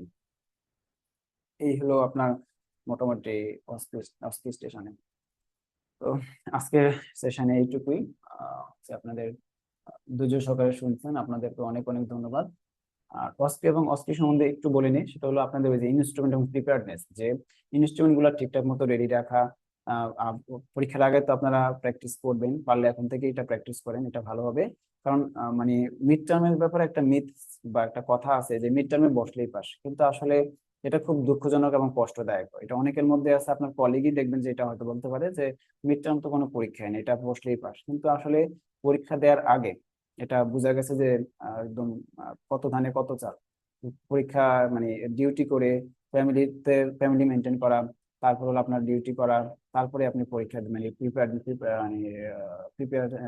প্রিপারেশনটা নেবেন। তো দেখা যায় এটা এত কিছু করে কিন্তু এত সহজ জিনিস না। আর পিডিয়াট্রিক্স এর ডিউটি তো ট্রেনিং তো অনেক কঠিন, এটা সবাই জানেন যে অনেক বেশি ডিউটি থাকে। ইভিনিং নাইট থাকলেও দেখা যায় মর্নিং এ যেতে হয়। তো এত কিছুর পরে যখন আপনি প্রিপারেশনটা নেবেন, এবং হসপিটাল থেকে কিন্তু ছুটিও দিবে না তেমন একটা। হ্যাঁ, তেমন একটা ছুটি কিন্তু দিতে চায় না। আমাদের ডিএমসি তে যেমন হচ্ছে 2 থেকে 3 দিন, বা অনেক ডিপার্টমেন্টে কিন্তু পরীক্ষার আগের দিন পর্যন্ত আপনার নিয়ে গেছে। তো ওই রকম পরিস্থিতিতে থেকে আপনার প্রিপারেশন নেওয়া এটা কিন্তু সহজ না। তো আর এখন তো মিড টার্মের পরীক্ষা ফেলও হয়। যতজন পরীক্ষা অ্যাপিয়ার করে ততজন কিন্তু পাশ করে না, ফেলও আসে। তো এই জন্য মিড টার্ম পরীক্ষা বসলেই পাস এই কথাটা এখন আর এটা সত্য না। তো পরীক্ষা ইজি করার জন্য যখন পরীক্ষা হলে গিয়ে পরীক্ষা দিলাম অস্পি এবং অস্কি, তো দেওয়ার পরে একটা মানে চিৎকার করে উঠলাম যে পরীক্ষা শেষ। হ্যাঁ, একটা মানে হ্যাপিনেস এর একটা এক্সপ্রেশন, কিন্তু পরীক্ষা দিয়েও যেটা বুঝলাম যে ইজি যে জন্য লাগছিল, আর বিশেষ করে মানে অস্কি স্টেশনের জন্য, মানে যেটা শর্ট কেজ, ওটার জন্য আপনি প্রচুর পরিমাণ সময় পাবেন, 10 মিনিট দেখবেন যে আপনার পরীক্ষা করে আপনি বসেও আছেন। কিন্তু ওইটুকু পর্যায়ে যাইতে গেলে আপনাকে কিন্তু আগেই থেকে অনেক প্রিপারেশন, অনেক পরীক্ষা মানে অনেক এক্সামিনেশনটা আপনাকে করে রেডি থাকতে হবে, তাইলে দেখবেন পরীক্ষার হলে আপনার সময় বেঁচে যাবে, আপনিও মানে একটা স্যাটিসফ্যাকশন থাকবে আপনার মাঝখানে। এই জন্য হলো একটু আপনি একটু মানে আপনারা একটু হচ্ছে যে পরীক্ষা এক্সামিনেশন যেগুলো আছে ওয়ার্ডে একটু প্র্যাকটিস করবেন মেথডিক্যালি। আর ইনস্ট্রুমেন্ট গুলো এখন একটু রেডি করেন আর কি। বিশেষ করে আপনাদের তো ডেভেলপমেন্টাল অ্যাসেসমেন্ট এটা একটু একটু আসতে পারে, আমাদের সময় দেয়নি, তার আগের সেশনে ছিল, এবার আবার নেক্সট সেশনে ডেভেলপমেন্টাল অ্যাসেসমেন্ট দিতে পারে। আর ডেভেলপমেন্টাল অ্যাসেসমেন্ট দিলে তো জানেন তো এটা খুব মানে একটা হরিবল একটা এক্সামিনেশন। সিপির বাচ্চা দিতে পারে, নর্মাল বাচ্চা দিতে পারে, ওইটা করে আসা কিন্তু খুব টাফ। তো এটার জন্য কিন্তু প্রচুর পরিমাণ প্র্যাকটিস লাগবে, আর ব্যাক তো গুছাবেনি এরকম। পরীক্ষার জন্য আপনার হলো আবিদ মোল্লা স্যারের বইটা একটু মোটামুটি ভালো করে পড়বেন, ওটাকে বেসিস করে আসলে এটা দেখে ফাইনাল পার্টে যারা আসে তারা ওটাই পড়ে। আমরা তো গত দিন একটা ক্লাস করেছিলাম, যে যারা ফাইনাল পরীক্ষা দিয়েছিলেন তাদের অভিজ্ঞতাটা তারা শেয়ার করলো, দেখলাম যে ওনারাও কিন্তু বলছেন যে আবিদ মোল্লা স্যার হলো বেস্ট। আর সিক্স এডিশন তো অনেক ভালো, মোটামুটি এখানে কিন্তু মিড টার্ম কাভার হয়ে যাবে, মিড টার্মের জন্য এটা এনাফ। শুধু কয়েকটা জিনিস হলো আপনার বাইরে থেকে একটু পড়তে হয়, সেটা আপনি জেনে যাবেন এর মধ্যে, যে হচ্ছে কোনটা কোন জায়গা থেকে পড়তে হয়, সেটাও খুব বেশি না, খুব বেশি না কিন্তু। আমাদের তো সাপ্লিমেন্ট আছে, আবিদ মোল্লা স্যারের বইয়ের পাশাপাশি হলো পারিয়াপুর বই আছে, আর অন্যান্য কিছু বই আছে, ওগুলা পড়লে দেখবেন যে আপনার প্রিপারেশন হয়ে গেছে। কিন্তু আপনাকে সময় করে বসতে হবে, পড়তে হবে, ওইটুকু সময় বের করা কিন্তু টাফ এত ডিউটির পরে। তো এই আর কি, আপনারা একটু ভালো করে পড়েন, পরীক্ষা দিন, যাতে মিড টার্মটা একবারে পাশ করে যেতে পারেন। খারাপ হলে বোঝা যায় আসলে এটা কষ্টদায়ক, মানে আপনি আবার একবার রিপেয়ার করবেন পরীক্ষায়, এটা সময় বের করা কিন্তু টাফ। তো এই হলো কথা। আপনাদের যদি কোনো কিছু জানার থাকে তাহলে একটু কোশ্চেন করতে পারেন, বলতে পারেন।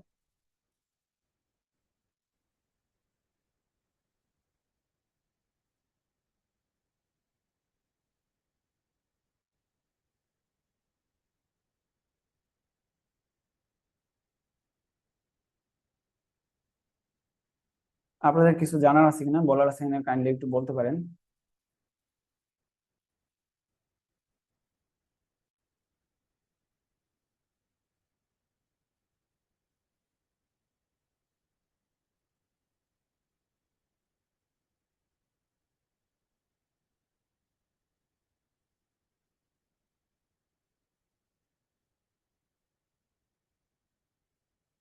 যদি আসলে কিছু জানার বা বলার না থাকে তাহলে হয়তো বা সেশনটা আমরা শেষ করতে পারি।